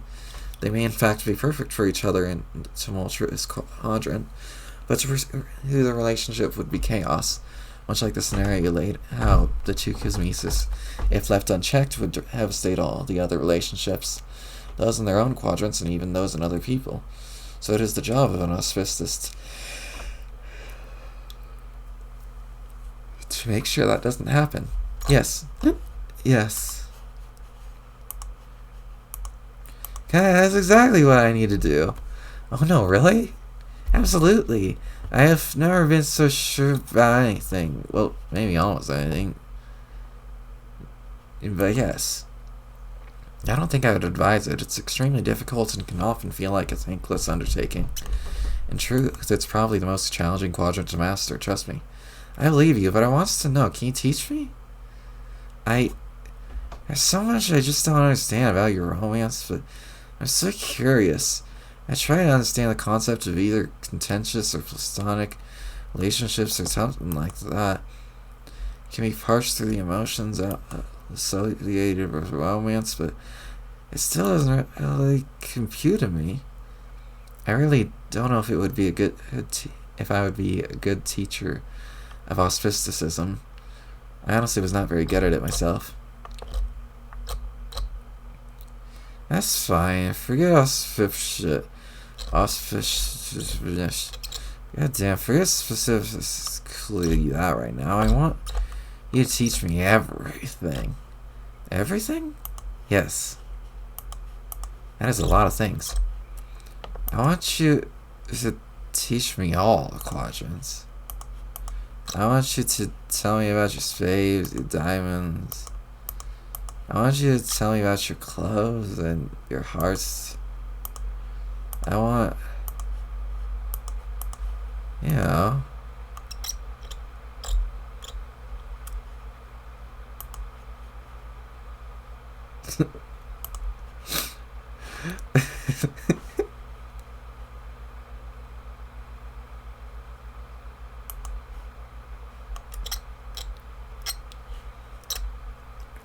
And with the smitten seer's inebriated descent down a flight of escalation zigzags through the dark subway-like belly of the meteor, and with the xenolove mingling with the weird honks wafting from the vent shaft to fill the fetid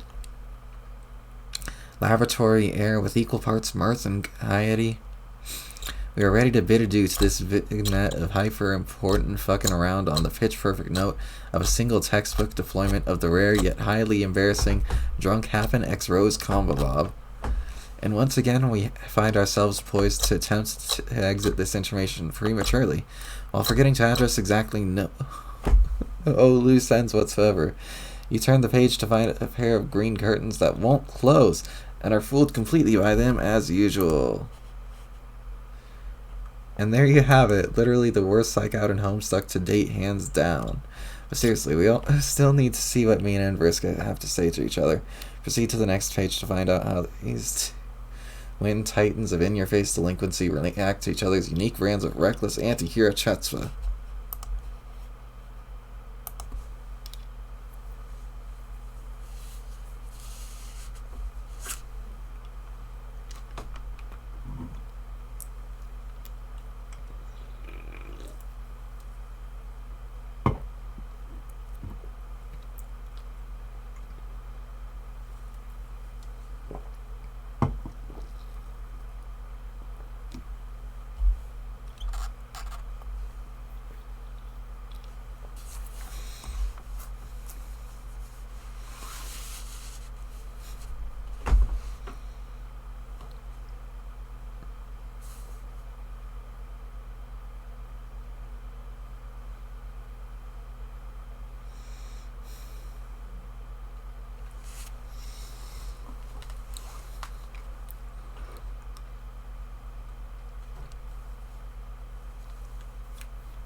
Yeah. Yeah. That checks out.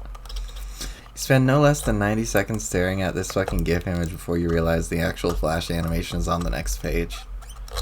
And I kind of figured that was what it was.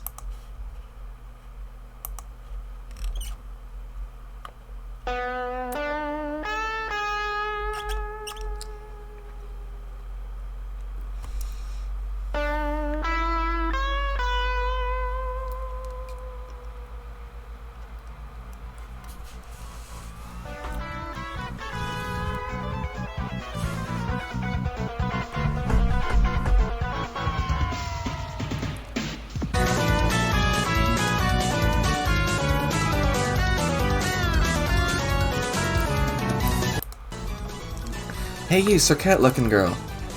Wanna join my army? Oh, I see, it's the Pegasus wannabe. You're the one raising this army? That's hilarious. Sorry, I can't join your dumb army. I'm busy pursuing a much more intelligent strategy. What the fuck you calling a wannabe? Lousy pants-wearing smart-mouth Urania ripoff? Now get in my army before I poke you up, biatch. Not gonna happen. I am, however, looking for a large number of recruits to follow me on my treasure hunting expedition. What? I need an enormous mob of ghosts following me around to get that asshole's attention so he can wreck more empty space and help me find the treasure. You want in? That makes no fucking sense at all. And anyway, I don't recall giving anyone clearance for an enormous treasure hunt. As the right players, that sort of noise has to go through me, yo. Wow, I had no idea the Pegasus twin was such a riot. At least I hope you were trying to be funny with that remark. John, Tavros, stop goofing around here and come get a load of this chick. What? What am I actually getting a load of? Oh, it's you, I remember you. It's Blue Boy! Haha, I forgot about this dumb nerd. Hey, what are you doing with that? Now please put the pokey thing down. Hey, Blue Boy, catch! Ah, not again. Oh yes! Oh no, you did not just fork vanish my alt-universe ex-boyfriend. No, you didn't. Guess you could say I made him disappear. Who do you think you are? Some sort of bad girl? Please, that's obviously my turf. But you clearly want to rumble. Who am I to deny you the heat down you're angling for? Angling? Hey, stick to spider puns or whatever if you're gonna talk smack. Fish puns are my turf. Or I mean, surf? Yeah, I don't really do puns, mainly because I'm not a lame wiggler. Anyway, you're like to wave that trident around while running your mouth. I wonder if you had any intention of engaging in any actual combat. Guess it's up to me to get this party started as usual. Watch and learn.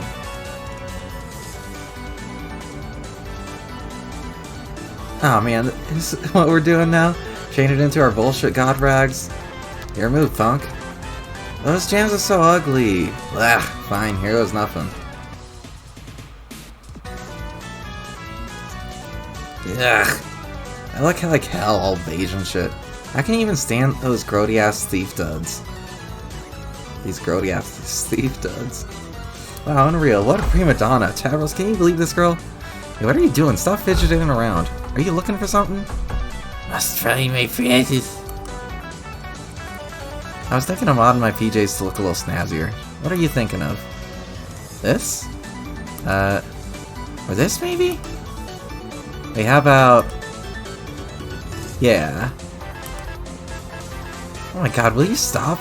You don't like your gear, just do what I do. Take it to the next level, check it.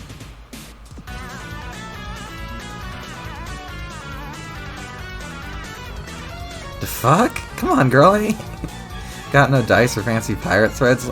This is like the top shelf battle mode here. But I can call for backup. My homies can help teach you... can help teach you to show your royalty a little respect. Hey, what's going on here? Mina, are you fighting with my ancestor? This is so counterproductive. Original recipes are good. Quit your loving and go god tier already. There's a rumble going down in the hood. Okay, fine, but I'm not participating in this fight. Hey, there's... Hey, there's Dorky Teen Marquise. Nice of you to join us. Your friend seems to think she's the only one who can call for backup, as if I don't have tier pals waiting in the wings too. Huh? What's happening here? Wait, is this a party? Oh goodness, I think it is. This is like a fun costume party for ghosts in it. What's the occasion?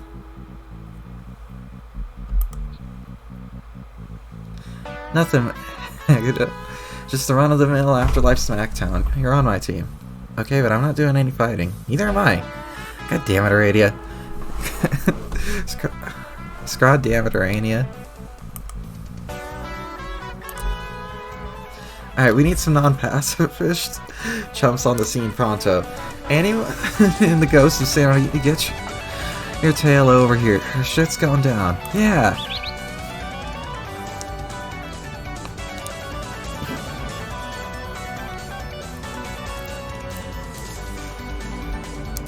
Woo, ah yeah, girls, heard you were starting a party over here? It's not a party, it's...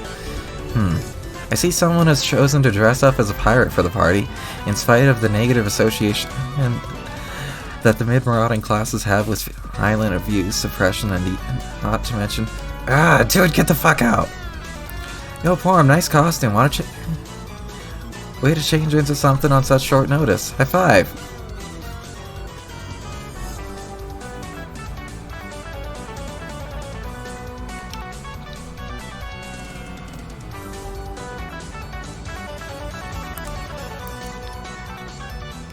What? No, this isn't a costume, it's just what I was wearing. I came over here to see what all the commotion was about. Damn, girl, you looking fine for the hell of it then. Girl power. Sure. So this is a party? Sounds like fun. No, it's not a party! God fucking damn it. Let's annihilate them. Yeah, let's. I'm in the mood to ruin somebody. Right on, I knew I could count on you crazy metal broads for some mayhem. Hey, Aradia, your robo clones looks like they're about to flip the fuck out. They're making me nervous. Can you try talking some sense into them? Sorry, Solix, my robotic duplicates have always been free agents, totally exempt from my influence and better judgment. Equus, do you think you can calm them down? They are persnickety devices. Often sweat seeps into their circuitry and causes them to behave more erratically, which unfortunately only causes me to sweat even more profusely, I'm afraid. Equus, we've never talked about it, but not sure how comfortable I am with you, courting such a great plurality of my mechanical doubles. On a scale of 1 to 100, how depraved would you say you find my behavior? Please do 100, please do 100. I never should have kissed you that time. It was such a mistake. I need a towel. A new one, I mean.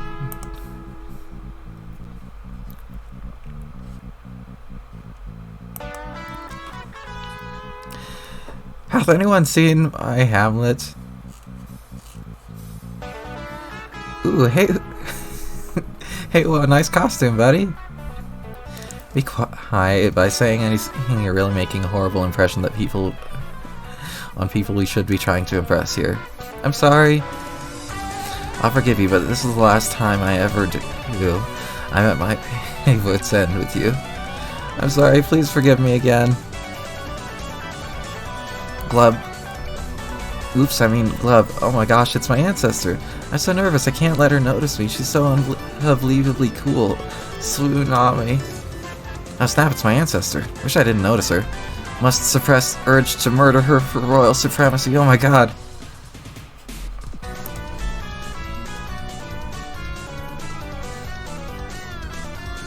Oh man, could you maybe stop bumping into me with your codpiece? Sorry, Chief, honest mistake. So are you doing anything later? Wait, are you actually seriously hitting on me? Wow, dude, man, I think you're trash. I'm a cool enough cat if you get to know me. You didn't answer the question. Ah, fine, let's go out on a date, I guess. Flippin' amazing, this tragic scenario is what I've been reduced to. Hey, it's Nefetta!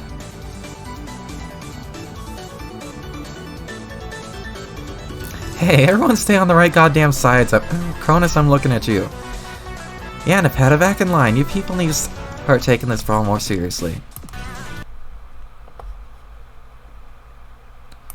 Stop, you guys. Callie yelled and she yelled and yelled, but no one could see her.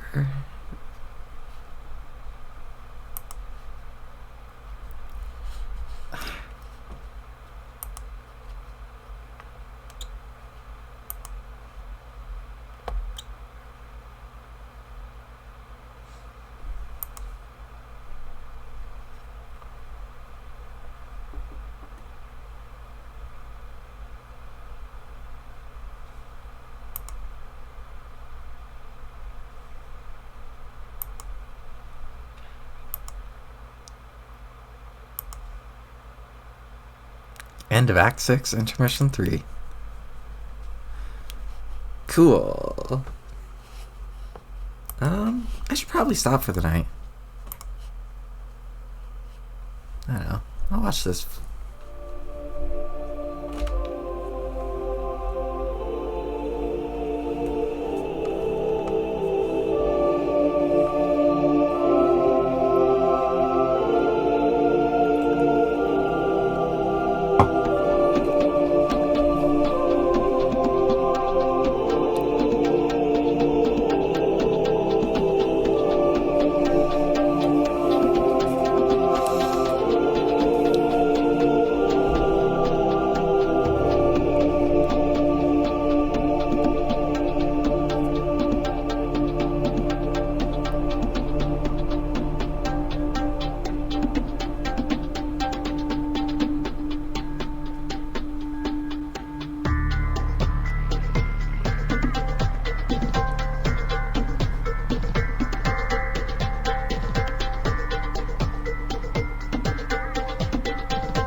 Land of Mounds and Xenon.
Land of Pyramids and Neon.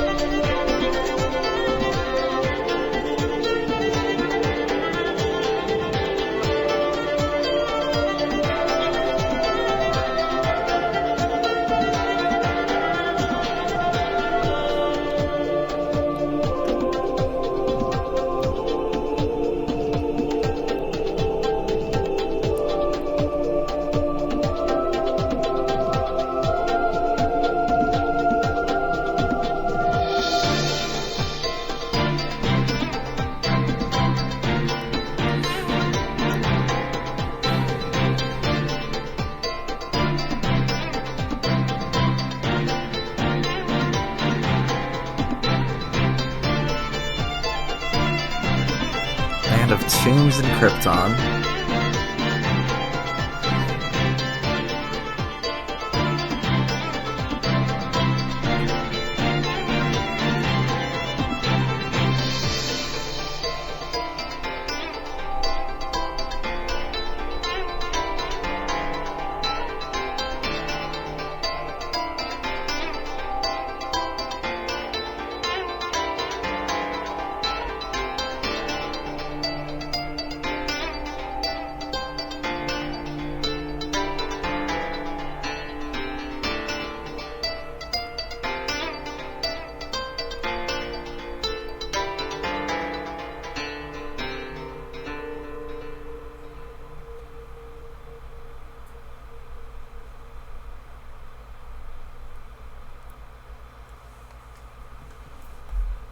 Shit.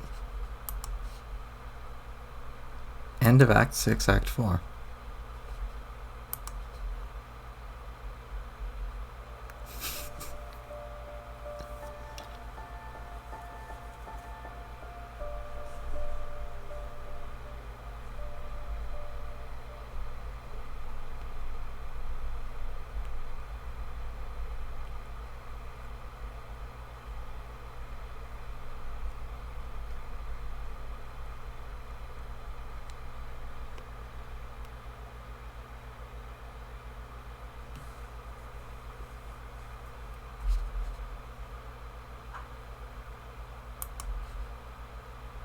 Huh.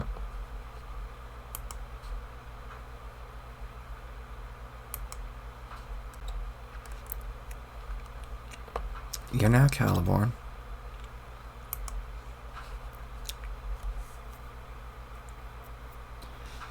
You needed something to sop up all the blood, so you snatched your sister's fanfic tome for the road. Just by ripping the pages out, you're already giving her dumb stories more attention than they deserve. She's lucky you were in such a pickle for clean towelettes. Ordinarily, you wouldn't use this trash to wipe your ass. But then again, that's only because normally you're chained to the other side of the room. You captchlogged the tome, savoring the recently acquired freedom of having a fetch modus all to yourself.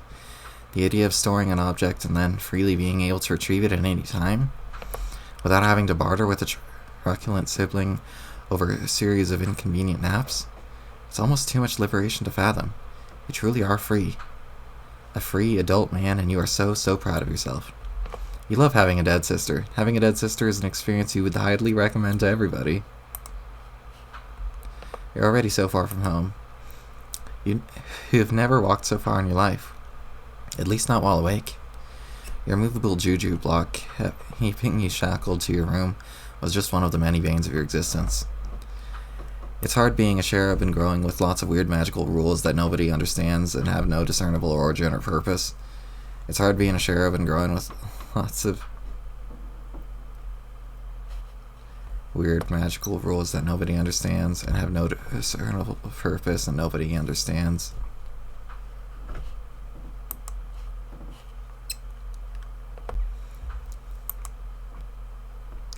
You peer at your former prison through a scope on your machine gun. You aren't really supposed to hold the gun by the magazine like that, but whatever. There's the Crookstruder. It was the only device available to be deployed. You're pretty sure there were supposed to be more devices that went with it. But you guess your game session is a little different? You were also under the impression that there were supposed to be gates directly above your home. But you don't see any. Maybe if you look higher? Still no gates. But there's Gaia, all clouded over. You like it much better that way. And there's Prospect in close orbit. That's where your dead sister's her dream torso is. I wonder if the kingdom has gotten around to having a... What do the humans call it again? You forget, some sort of ludicrous cadaver festival. Just the typical kind of sentimental horse shit cooked up by races of people who actually live in each other's proximity. They often exhibit such bizarre tendencies that result from esoteric things like culture and tradition. Aliens are so strange. Yes, Jack Nor could still wind up there too. Could still be up there too. You'll have to catch up with him later for a debriefing. He's been very useful. You may need his service again sometime. Until then, it seems there's nothing to do but keep exploring. There are no signs of anyone or anything interesting on this planet except, of course, the same hideous statues which littered your homeworld. You can't seem to shake these god-awful things, even by fleeing to another realm. You don't know what they are, but you suspect that once, in an ancient civilization, they were probably symbols of tyranny and oppression.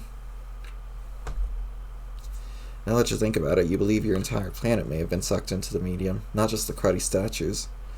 The landscape is very similar, minus the bright red glow from the supergiant. Add one more item to the list of things you don't understand. You thought you were going to be sent to a cool new planet, unique to you and your adventure. Some sort of amazing new magical place you could conquer, not that same old barren ball of shit you grew up on. At least, that's what Calliope had you believe in. You think she was probably a liar, or just really stupid. Or both, times infinity. You keep walking. And walking. Yeah. You're not gonna lie. This place is boring as hell. You were hoping for a lot more out of this adventure, but no. The wasteland is empty. Banality skims the void where a proper fucking adventure should be, as if grazing the stab wound of a murdered sister, or say a toppled swappagus. A stupid note is produced. It's the one the assholes play to make their audience start punching themselves in the crotch repeatedly. Today is your first predomination day, and as with all zero preceding it, something feels... What are you looking at? Look. No, wait. Just don't. Don't look. Just listen. You don't have time for fancy poetry. It's almost as useless as having your thoughts dictated to you, assuming you are even aware of that happening, which you definitely aren't. Sheriffs aren't prone to that kind of self-awareness. No way, absolutely not. Yes, you believe that thought. The one you had just now by your own volition, and now it's true reality. See? You agree you totally with that thought you had. Frankly, you don't know about stuff skimming holes or alertness or some purely hypothetical flow of narrative or whatever. You got major psychological problems that you were meant to be a monster, to destroy something huge and really important, perhaps repeatedly, and to be a total shithead about it. You just haven't found the road that'll take you there yet. Somewhere in this depressing, empty lot of a session, there's a quest waiting for you. You're determined to squeeze more blood from this pathetic stone than all the naturally occurring puppets in Paradox Space. Keep their squishy little torsos combined.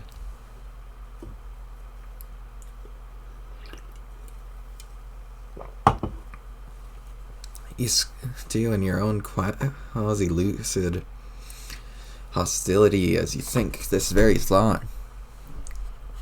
The one right here that feels like it's being dictated to you, you think. You think it feels that way, so you guess it's true. But we previously agreed that you are the sole author of your own thoughts, didn't we? That's the thought you should be thinking, and more importantly, believing in as hard as you can, thus slightly reducing its stubborn fakeness attribute. You then think the word, huh? That doesn't sound like a thought you would have. You think to yourself thoughtfully, what the fuck? But seriously, you've got to stop this. If you keep thinking thoughts like this, you'll probably start going crazy, and if you start going crazy, this desolate one-player session will start to feel a lot longer than it's already going to, and more specifically, than it already did. Still, you can't quite shake the feeling. You have a feeling it's going to be a long... Hey!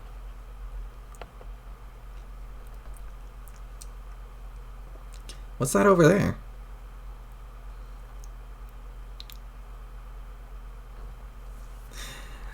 That looks like a great thing to distract you from your awareness-addled reverie. It's some kind of blinking light far off in the distance. It may be part of something else, like a larger structure, but it's so far away the light is all you can see. You have a feeling it's going to be a long walk. Hold on, another distraction happens to distract you from your previous distraction. Really, a distraction to distract you from a distraction? You sure have some dumb thoughts. Whatever, dude, it's your brain.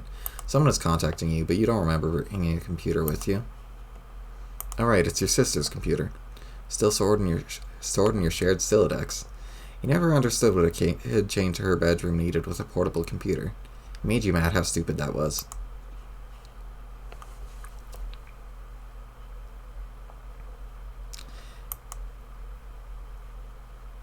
You take a look at the message. Yes, just as you thought, the plastered floozy is spouting her nonsense again. It looks like your sister told the human her name? That is a clear and egregious violation of the rules. She must have been getting really desperate. The joke is on the human, though. She's trying to wake up a dead girl. It seems their session is still completely blacked out. What a bummer. Where's the fun in harassing these losers when you can't see them? Maybe it's time you left them all behind anyway. You don't have the patience for games with idiots anymore. There are much bigger things on the horizon for you.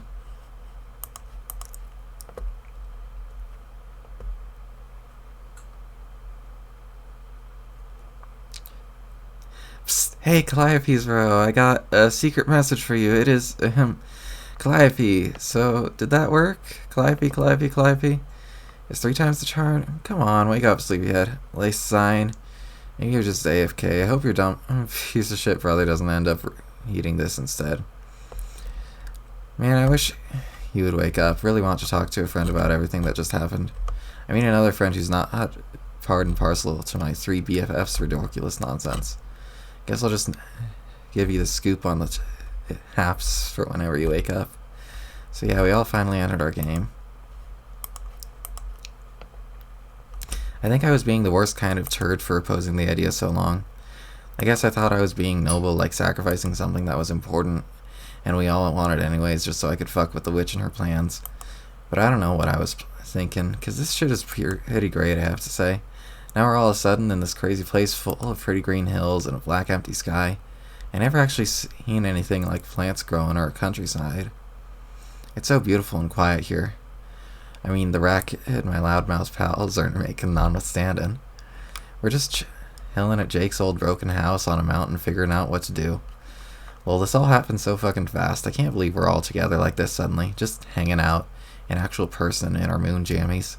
This is better than I ever thought it would be in the silliest and stupidest way. It feels so surreal and amazing all being here with my friends. I'm still not even sure how this all came together. Mostly just a lot of Machiavellian heroic extreme Strider bullshit. Like I was under attack there. My colony was burning, and I remember dying. And I think Jane must have died too? She was on Durst, but I have no idea how she got there. I don't know if Jake died too or what. All I know is people were dying their asses off left and right. The V-line is we were all in some shit.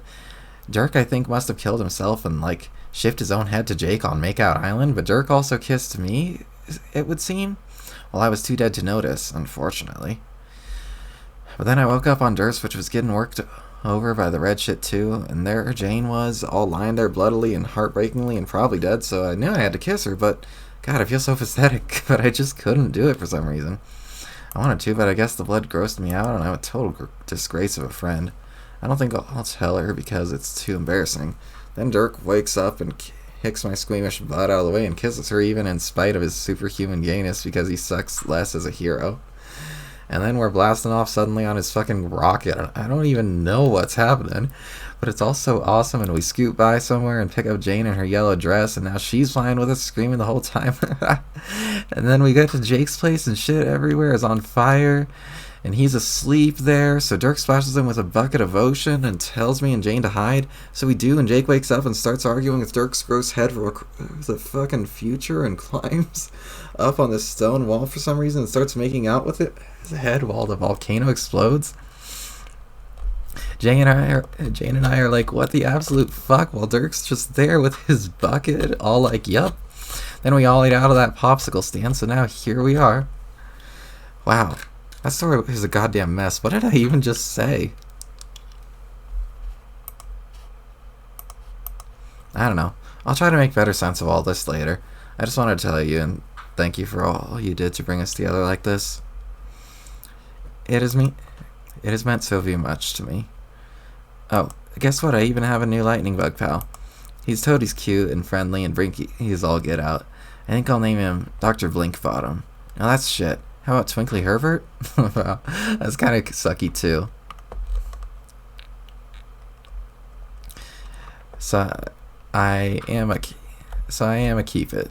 Herbert just blinked in total agreement. Oh my god, what a friend. Okay, Calliope. Calliope! Still nothing? Okay, well, I should go then. My party's getting a bit rowdy over there. Oh my god, what are they actually doing?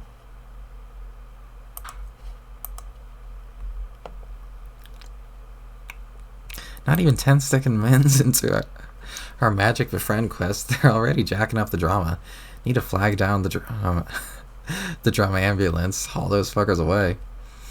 Wow, they are really just being so absurd. Maybe it's just because I'm not FC at the moment, but this shit is like hells of amateur hour to me right now.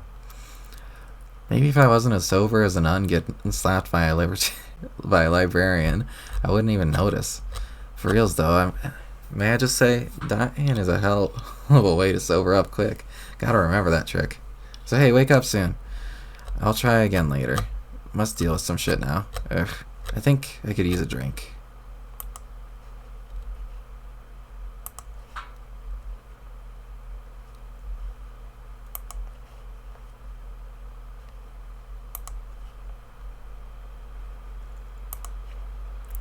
A friendly clown welcomes you to... It seems he would like to be your guide.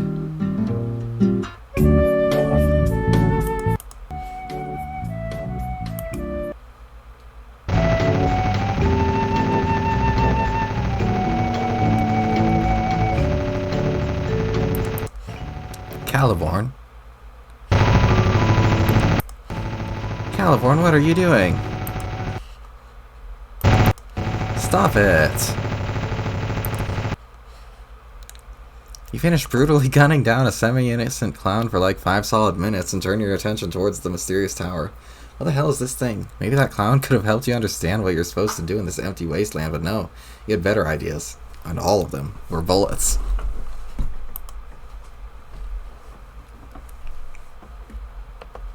You just think you can figure out everything by yourself, don't you? Who needs friends and allies, right? Friendship and allegiances or emotions for dipshits like humans and trolls. You really are quite full of yourself, you think. Yes, you just thought that. No, don't resist the thought you just had. You thought it, and you can't unthink it. You also think you're a mean little prick. You had that thought all by yourself, totally unprompted, and it is causing you to reflect on a lifetime spent being petulant and awful. Wait, no, on second thought, you don't think that. You have no remorse and you think you're great. No, you don't think you're great. You think you suck. And you regret slaughtering that juggalo. Please do not argue with your own brain. That's what a lunatic does.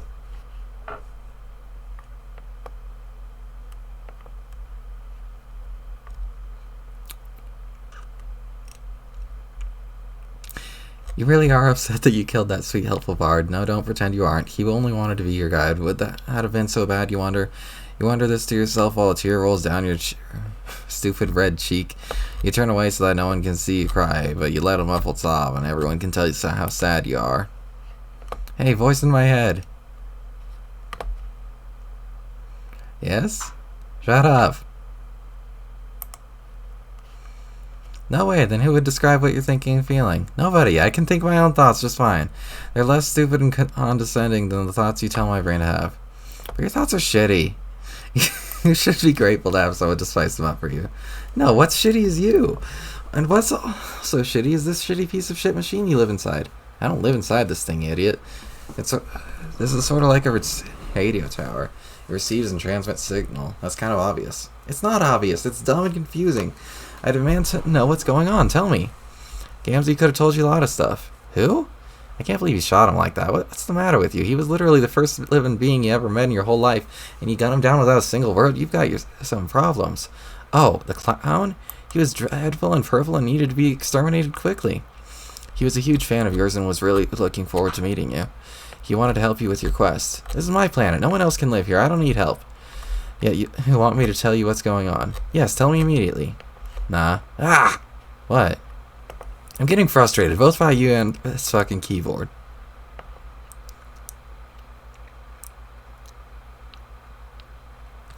What's the matter with it? It's making it impossible to type my quirk. No, it's not. Yes, the caps lock key appears to be permanently pressed. How do I make it not like that? It's locked. You need a key to unlock it. You need keys to unlock a whole bunch of features in this tower. Where's the key? How should I know? Because you're an infuriating font of knowledge about many things, including my own brave behaviors. Why should I tell you everything? Find your own fucking keys. It's your quest, remember? No, but typing like this is bad. It's really throwing me off. I don't understand the problem. I can't make my U's little. No, I got that, but caps lock should make it easier. You do realize that when caps lock is on, you can hold down shift to make the letters lowercase, right?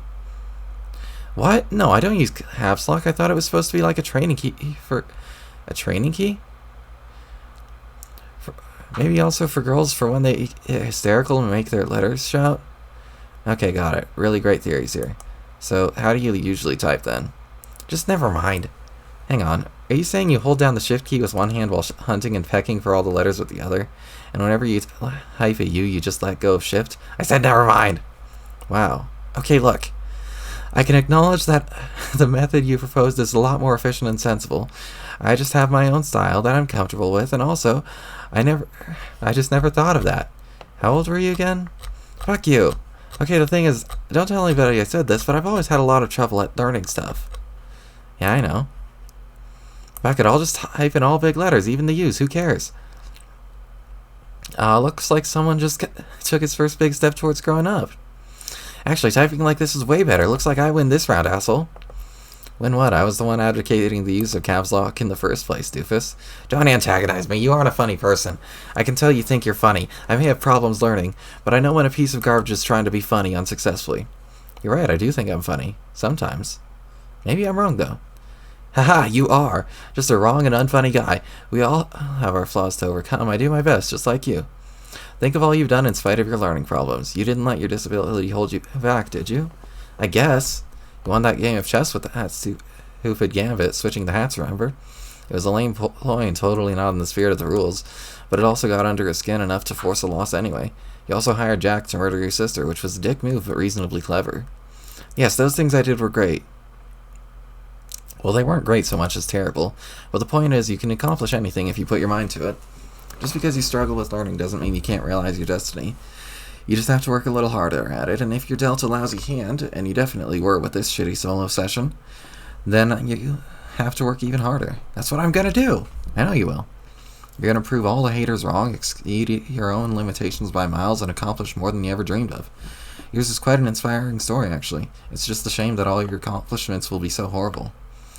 But that's really beside the point. I already knew I was incredible and special. What are you trying to do, inspire me? Save your breath, fuckhead. No, I don't give a shit about making you feel better about yourself. I'm not your guardian or your sprite or your exile or your fucking life coach. I'm just saying some things that are true through the narrative prompt. Take the facts or leave them. Most of your facts are boring so far. I would like better and more useful facts right now. You may be destined for bigger things, but you're still an atrocious, stupid child, and you may have won the game with your sister, but that doesn't mean it was the best thing for your development as a person. Your outer dream self killed, which is not an opportunity your species typically gets, so she died prematurely instead of allowing the conflict within you to settle itself naturally. In short, you forced your free domination to happen a little too early, and now you're stuck. Stuck? Yes, your personality is stuck in some sort of cantankerous, prepubescent limbo. You're gonna be a stunted, miserable tool forever. Well, how long was I even supposed to wait for that twee bitch to get out of my skull? It's kinda sad. You don't really know anything about your own species, do you? And I guess you do? Yeah, pretty much everything. Tell me then. No. God damn it. This dialogue is giving me a headache between your passive-aggressive obstinacy and your bizarre motivational diatribes and the fact that I'm having a hard time telling our text apart. What? You are? Kind of. Well, here's the hint. You're the one typing in capital letters. You're also the one typing in surly, brief, stilted-sounding phrases. No, but the colors are too similar. I know that some letters are big and some are small. How dumb do you think I am? I just have an easier time thinking in colors. What does that even mean, thinking in colors? I told you my brain works differently, so shut up. Well, if you want to change your text color, you can if you turn on some of these monitors. This thing is like a needlessly complicated desktop computer, really. Made of a radio tower tree of old CRT monitors rooted in a big transformer. It needs to power, though. How do I power it? See that loose plug there? Oh, fuck. Plug it into something. What a load of shit. That cord is so short. What can it even reach? I don't know, not my problem. Maybe if I pull it really hard, I can stretch it far enough to plug it into that fucking rock over there? This is beyond asinine. This is your quest. In quests, there are challenges. Challenges which may be overcome by your tiny, learningly disabled brain. I hate you. What you really need is a guide, a mentor of sorts. Too bad you shot the clown.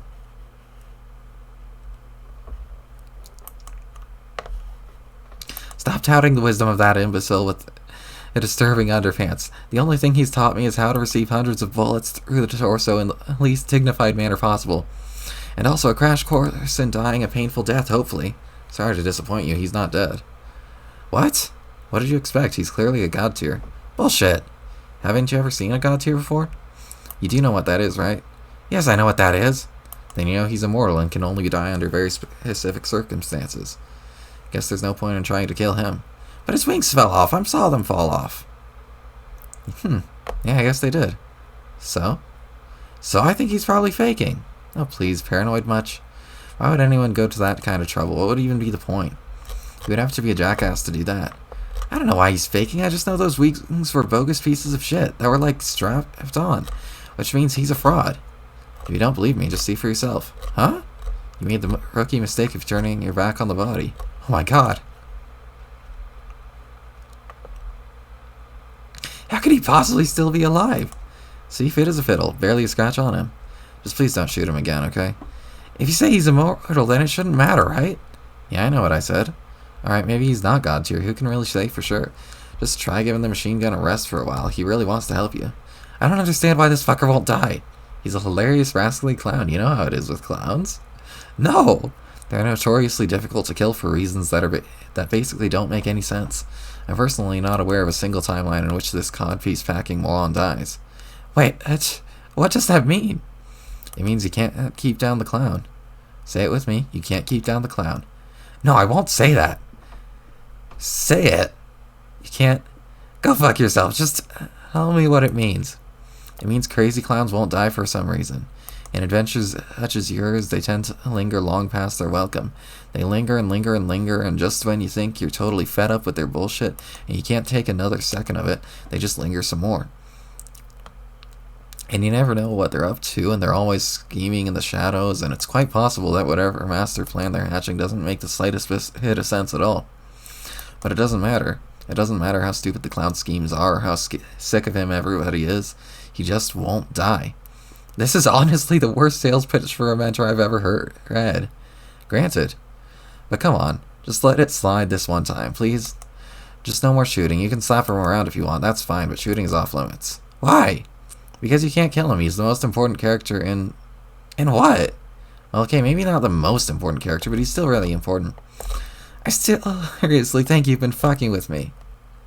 No way. Okay, shh. He's approaching you. Come on, man, be cool. Let's just see how this plays out.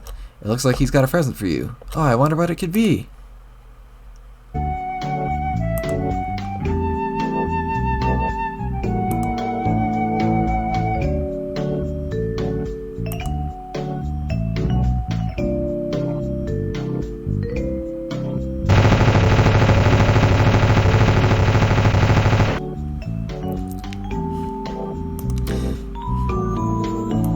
You motherfucker. He looked at me funny. Yeah, I want to know why. Because he's a fucking clown. Do not type in big letters, it confuses me. Why do you have to be like this? Why can't you just be down with the clown? I don't know, I like shooting him. He just has this perfectly shootable torso. Hey, what the fuck is this horrendous music? What, you don't like it? It is without a doubt causing me more pain than whatever this unkillable clown is feeling right now. Well, whatever, you shoot the clown, I play with the elevator music. Oh, fuck no! That's the deal. Either shoot the clown and face the music, or put your fucking big boy suspenders and stop trying to murder him. Alright, whatever. I find your stipulation to be tyrannical, but fine. Just plug the thing into the goddamn box already. Alright, now what?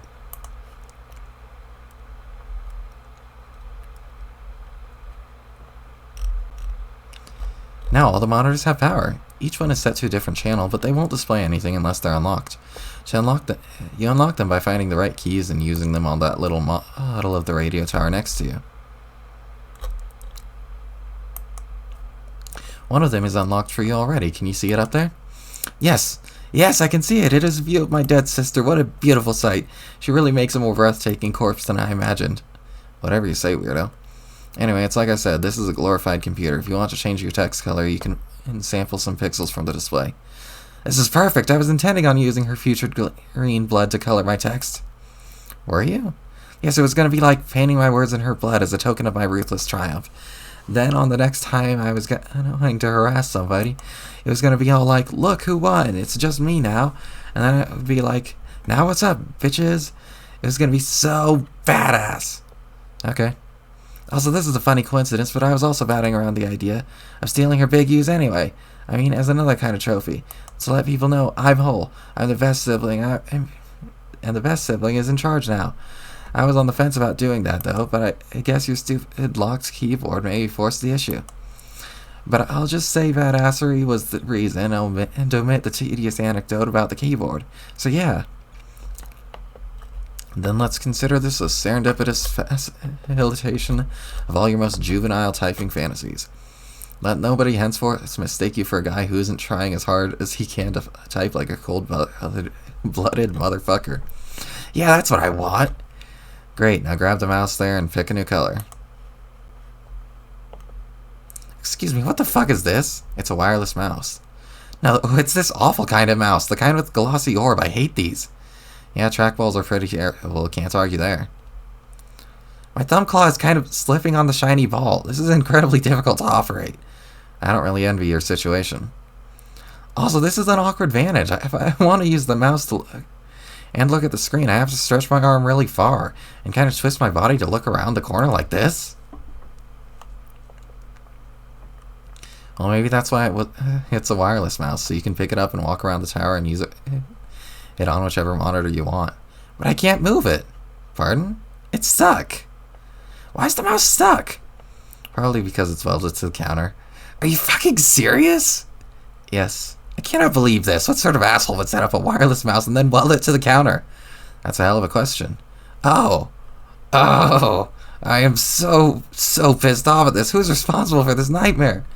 I don't know, someone who thought it'd be funny watching you struggle with a shitty trickball mouse welded to a computer. I demand to know, was it you? It was you, wasn't it? Maybe.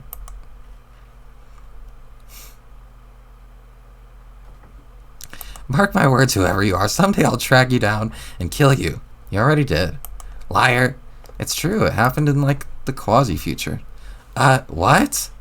For someone who's kind of supposed to be a lord of time, you really kind of suck at thinking fourth-dimensionally, let alone fifth-dimensionally. You got a long way to go, kid. Quiet, your nonsense is distracting. Okay, there. Wait, this color is all wrong, it's too muddy. Yeah, the environment is pretty grim up here. Sky doesn't provide good lighting when it's clouded over like that. Just bump up the brightness on the display.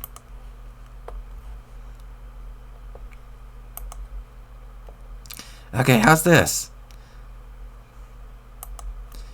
That looks better. Wait, let me check.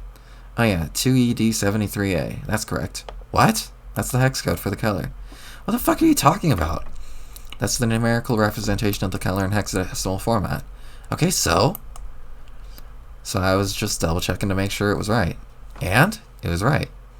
This is a particularly aggravating tangent to an already ghastly conversation. I'm definitely going to figure out who you are and how to kill you. But Caliborn, how do you expect to kill me when I'm already dead? Oh man, how is it actually possible for someone to be this obnoxious and unfunny? I don't know, maybe it's a miracle? Stop fucking with me, I'm serious. Oh no, he's serious, everybody. Look out, he's about to throw the tweeniest, brattiest tantrum his little green exoskeleton can muster. Stop it. If you pitch a head in your little bow tie and suspenders, it'll probably be so adorable that I might just drop dead anyway, or my ghost will. Fuck you. Now I know you're full of shit. Ghosts can't die, that makes no sense. No, really, go ahead. Flutter your eyelashes at me. Make it grumpy as possible. Kawaii me to double death throw. I'm so close to just wreaking mayhem on literally everything within my tantrum radius. If you don't stop teasing me and start being useful to my quest again.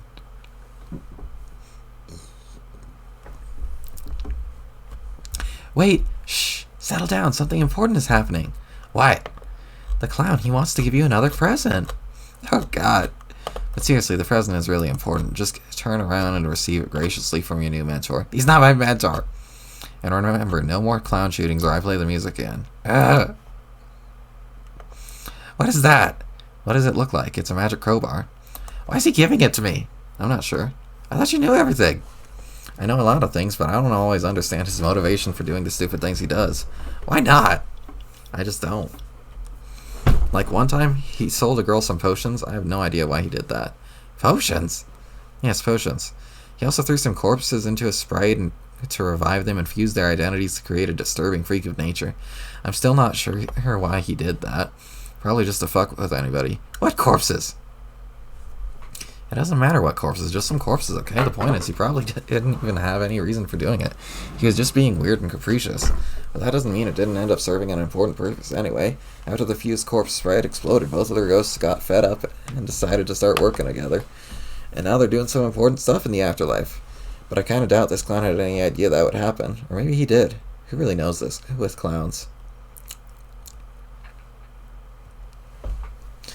Holy fuck, who cares about this? What about the crowbar? What about it? You said it was important? It is important. But I don't know if he knows that. I bet that crowbar is a useless piece of garbage. I will not accept it. Maybe he heard you bitching about the wireless mouse being welded to the computer and he's giving you something to pry it off with. Oh right, maybe that's it. But that's not why it's important. Then why? You know how at the start of an adventure you find something seemingly trivial thing that turns out to be important later, but at the time you have no idea why or how it'll turn out to be important? Yeah, it's like that. That doesn't explain anything. It explains everything. What's magic about it? What does it do? I'm not telling. Tell me what I'm supposed to do with it. No. Yes! Just take the damn crowbar. Okay, fine. I think I'm developing a premonition about why it's important and what I'm supposed to do with it. Really? Yes, it's gonna happen really soon. I can feel it. Wait, what are you?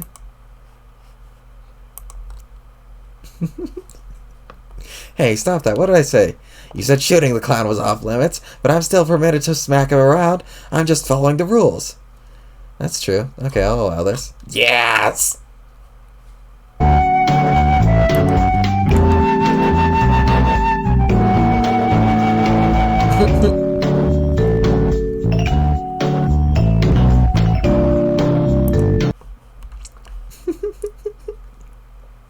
I can still mute it, even if he can't.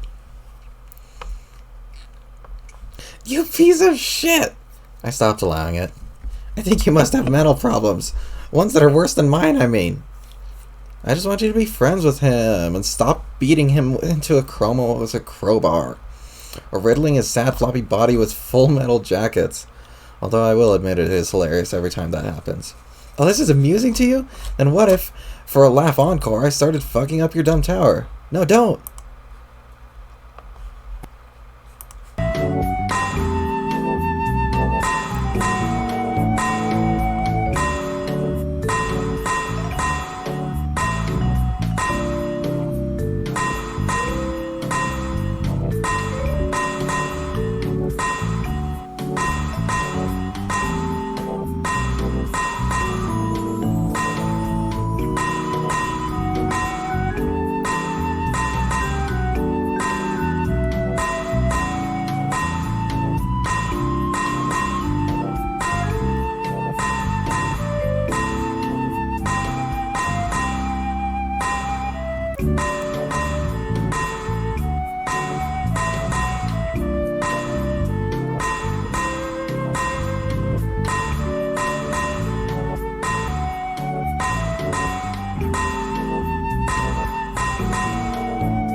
Cut that out. Make me. You're gonna cause huge problems for everybody if you keep that up, mostly for yourself. Then shut off that music and be useful to me again. How? Tell me about my quest. You brat, I'm not telling you shit. I could do this all day. This is just the most fun thing. I love this magic present. You know what? That clown, maybe he's not so bad. I mean, once I broke him a little. Okay, fine, I'll tell you some stuff. Just quit it.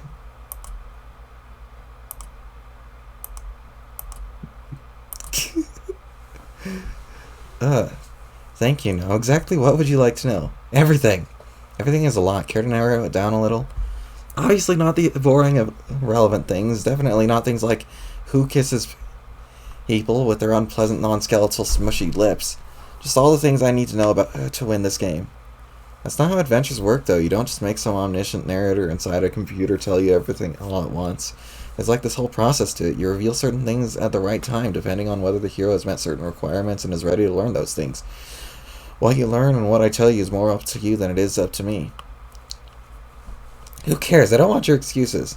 Aren't you excited about your adventure, about being unchained for the first time ever, and getting to explore this mysterious place and meeting people and solving puzzles that'll lead to the realization of who you were meant to be and how you fit into this epic? No, so far the adventure is boring and frustrating. It consists of an idiot and a computer and a clown who won't die. I want to know when I get to start fucking shit up.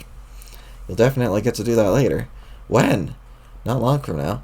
Like in a couple hours? Or That's up to you. There are puzzles to solve all over your planet. Your mentor can help. The sooner you do that, the sooner the fun will begin. You really aren't telling me anything. We had a deal. I put the crowbar down, now tell me things. Why don't we narrate the scoop of the Q&A then? Try asking very specific questions and I'll decide if it would be appropriate to answer at the time. Yeah, good idea. Then my first question is, what is this place? The medium. You're in your game session. I know that. What's this planet? I mean, it was called Earth. Earth? That's it? Yes. Weren't all the Statues of Liberty a dead giveaway? If you see one more shitty old Statues of Liberty or any post-apocalyptic wasteland planet, that automatically means it was Earth all along as a rule. Then when you realize that, you're supposed to have a mental breakdown. I'm unfamiliar with that rule and skeptical of its veracity. Tell me more about Earth.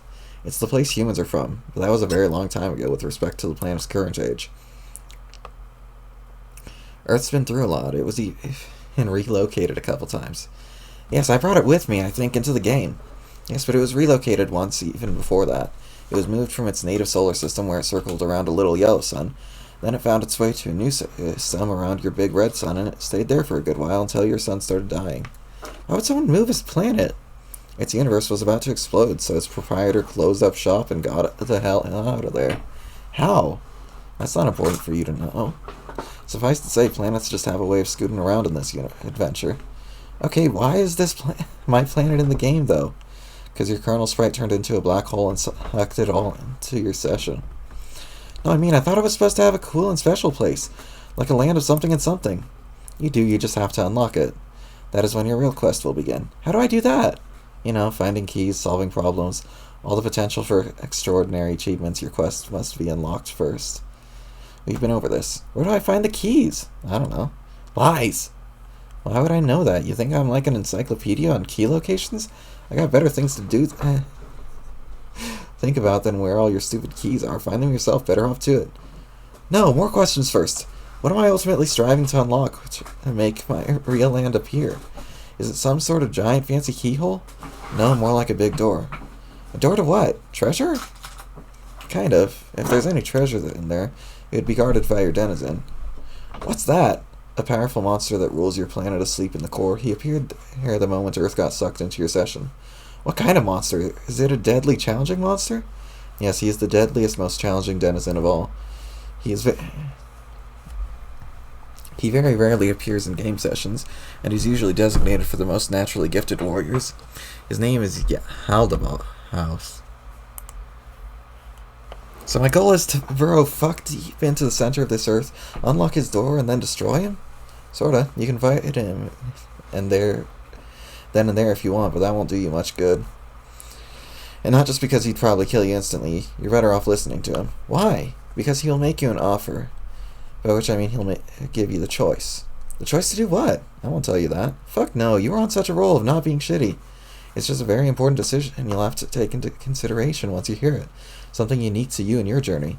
Basically, if you accept his terms, your real adventure will begin, your true planet will be unlocked, and a whole lot of other crazy shit will happen. It's best not to get bogged down in the details, though. The bottom line is, by accepting, you'll begin the most difficult game session anyone has ever attempted. What? That's bullshit. Why do I get such a raw deal? Because you're being punished. For what? For your hubris and embarking on a one-player session. That's against the rules. What rules? Where are these rules written? They aren't written anywhere. They're just the rules. Are the rules you and your sister followed written anywhere? No. You just knew what they were, and you followed them. There were consequences for breaking them. So this shit-ass session is punishing me for being too full of myself and killing my sister? Pretty much. Whatever. I accept the consequences for doing those excellent things. Just bring it on. I thought you'd feel that way. So what's so terrible about this session aside from the first stage being insanely boring? It's called a dead session. So there are 3 kinds of fucked up sessions, and yours is the worst. Oh, wow. There's a null session, which is pretty much a normal session that's doomed to failure. Everything works correctly, the sprites are prototyped, the battlefield can evolve, the forge is present, Sky can gestate a new universe theoretically. But events conspire such that this never happens. Basically, the players are doomed to fail. Then there's a void session, which is the same as a null session, but without even having the potential for success. Nothing is prototyped, the battlefield doesn't evolve, there's no forge, it is completely inert. It has no chance of bearing fruit, at least not without some sort of miraculous external intervention like a Deus Ex Machina. And then there's a dead session, which is a void session but worse. It's started by a single player. The kernel sprite collapses into a black hole, sucking the planet into it, and eventually the sun, an entire solar system. There's no hope for creating a universe in such a session under any circumstance, and not even with outside help. Victory and defeat in a dead session are dictated by totally different terms. One way of looking at it is, if you're fortunate enough to even get your quest started, it'll be like playing the game on the extreme difficulty setting. Hope you're up for that. Of course I am. Let me ask you, if you're the most deadly denizen of all, well, would you want to mess with this? Hell no. What? Gamzee again. Oh. Wonder what he's up to now. He doesn't look too good. Oh great, now he's vomiting blood. Are you satisfied? You made this dear sweet pseudo-innocent juggalo vomit liter after thick glutinous liter of nasty purple blood. I'm debating whether I should play the elevator music again. Would that be funny? I'm not sure, kind of borderline really. Hold on, what is that? What? He's puking something up. It looks like... Are those... keys? What? He puked up some keys. That's weird. What kind of keys? Just some regular looking keys with some kind of clowny keyring. Do you think they might work on this tower? Why the fuck are you asking me? How could this be something you don't know? Don't be that way. I'm just thinking out loud here. So you had no idea that this wretched fool swallowed some keys, intending to later regurgitate them in front of me, probably as another present? He's kind of like a loyal pet, isn't he? Dragging ridiculous stuff into the house as gifts for his master, barfing up disgusting things on the carpet and beaming with pride over his generous offering. Isn't that what you want from a devoted minion/mentor? Did you or did you not know he had these keys? Nope, I'm just as surprised as you. I don't believe you. Hey, I told you, I have no idea what that clown gets up to in his spare time. I'm not even really sure how he got here, to be honest. Maybe he stowed away in a shitty livery? Or maybe he was hiding in one of the vent shafts on your meteor when you entered. He had years of practice to master that move, and now that I can think of it. Shut up, just shut up! How can everything you say be so useless? Why don't you quit bitching at me and try using out those keys? How do you know which key goes in which hole? You don't. What, there are no labels or numbers or anything? Nope, you just have to try them on every keyhole until one fits. That's so terrible, I literally cannot even think of a single thing more terrible than this. Welcome to your quest. Okay, I guess I found one that fits.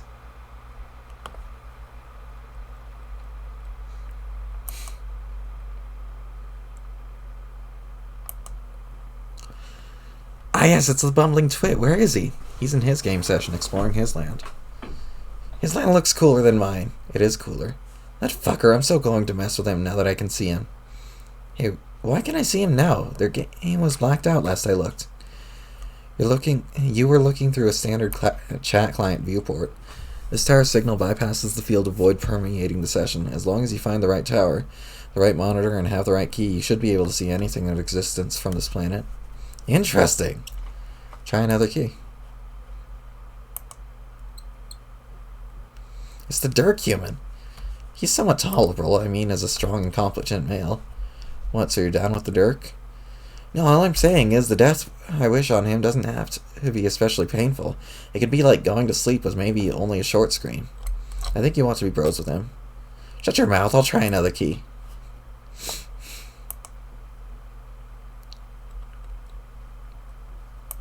Oh, and there it would seem that we have an exemplary pair of saucy bitches, do you think? What?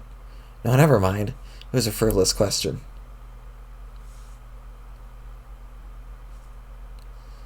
Think what? I was just wondering, do you think it's likely if I peek at them for a while they'll begin to maybe... What? Stroke each other's hair? Okay, I'm leaving. Or maybe, what's the word I'm thinking of? You do it with another living torso that's near you. I mean a torso you haven't killed yet. When one dares to allow the seductive serpent of debauchery to sliver into one's esophagus? What the fuck? I think it's called snuggling. Bye. Wait, where are you going? I think you've got a handle on this. You're warming up to the clown, or at least you stopped shooting at him every 30 seconds. So it seems like you're ready to accept him as your mentor and begin taking this quest seriously. I find him moderately less repellent, and he's proven himself useful. I guess I'll accept him as I'll accept the resilient bard as my servant. Cool, my work here is done. Try out some more keys, then go exploring and look for it. You'll get the hang of it. The narrative prompt has been locked.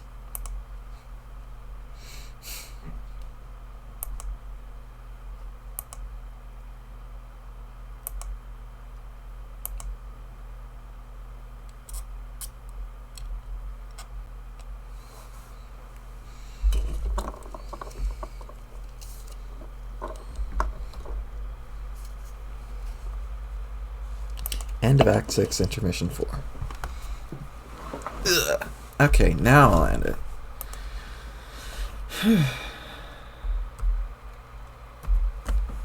Thanks for watching if you did. Good night.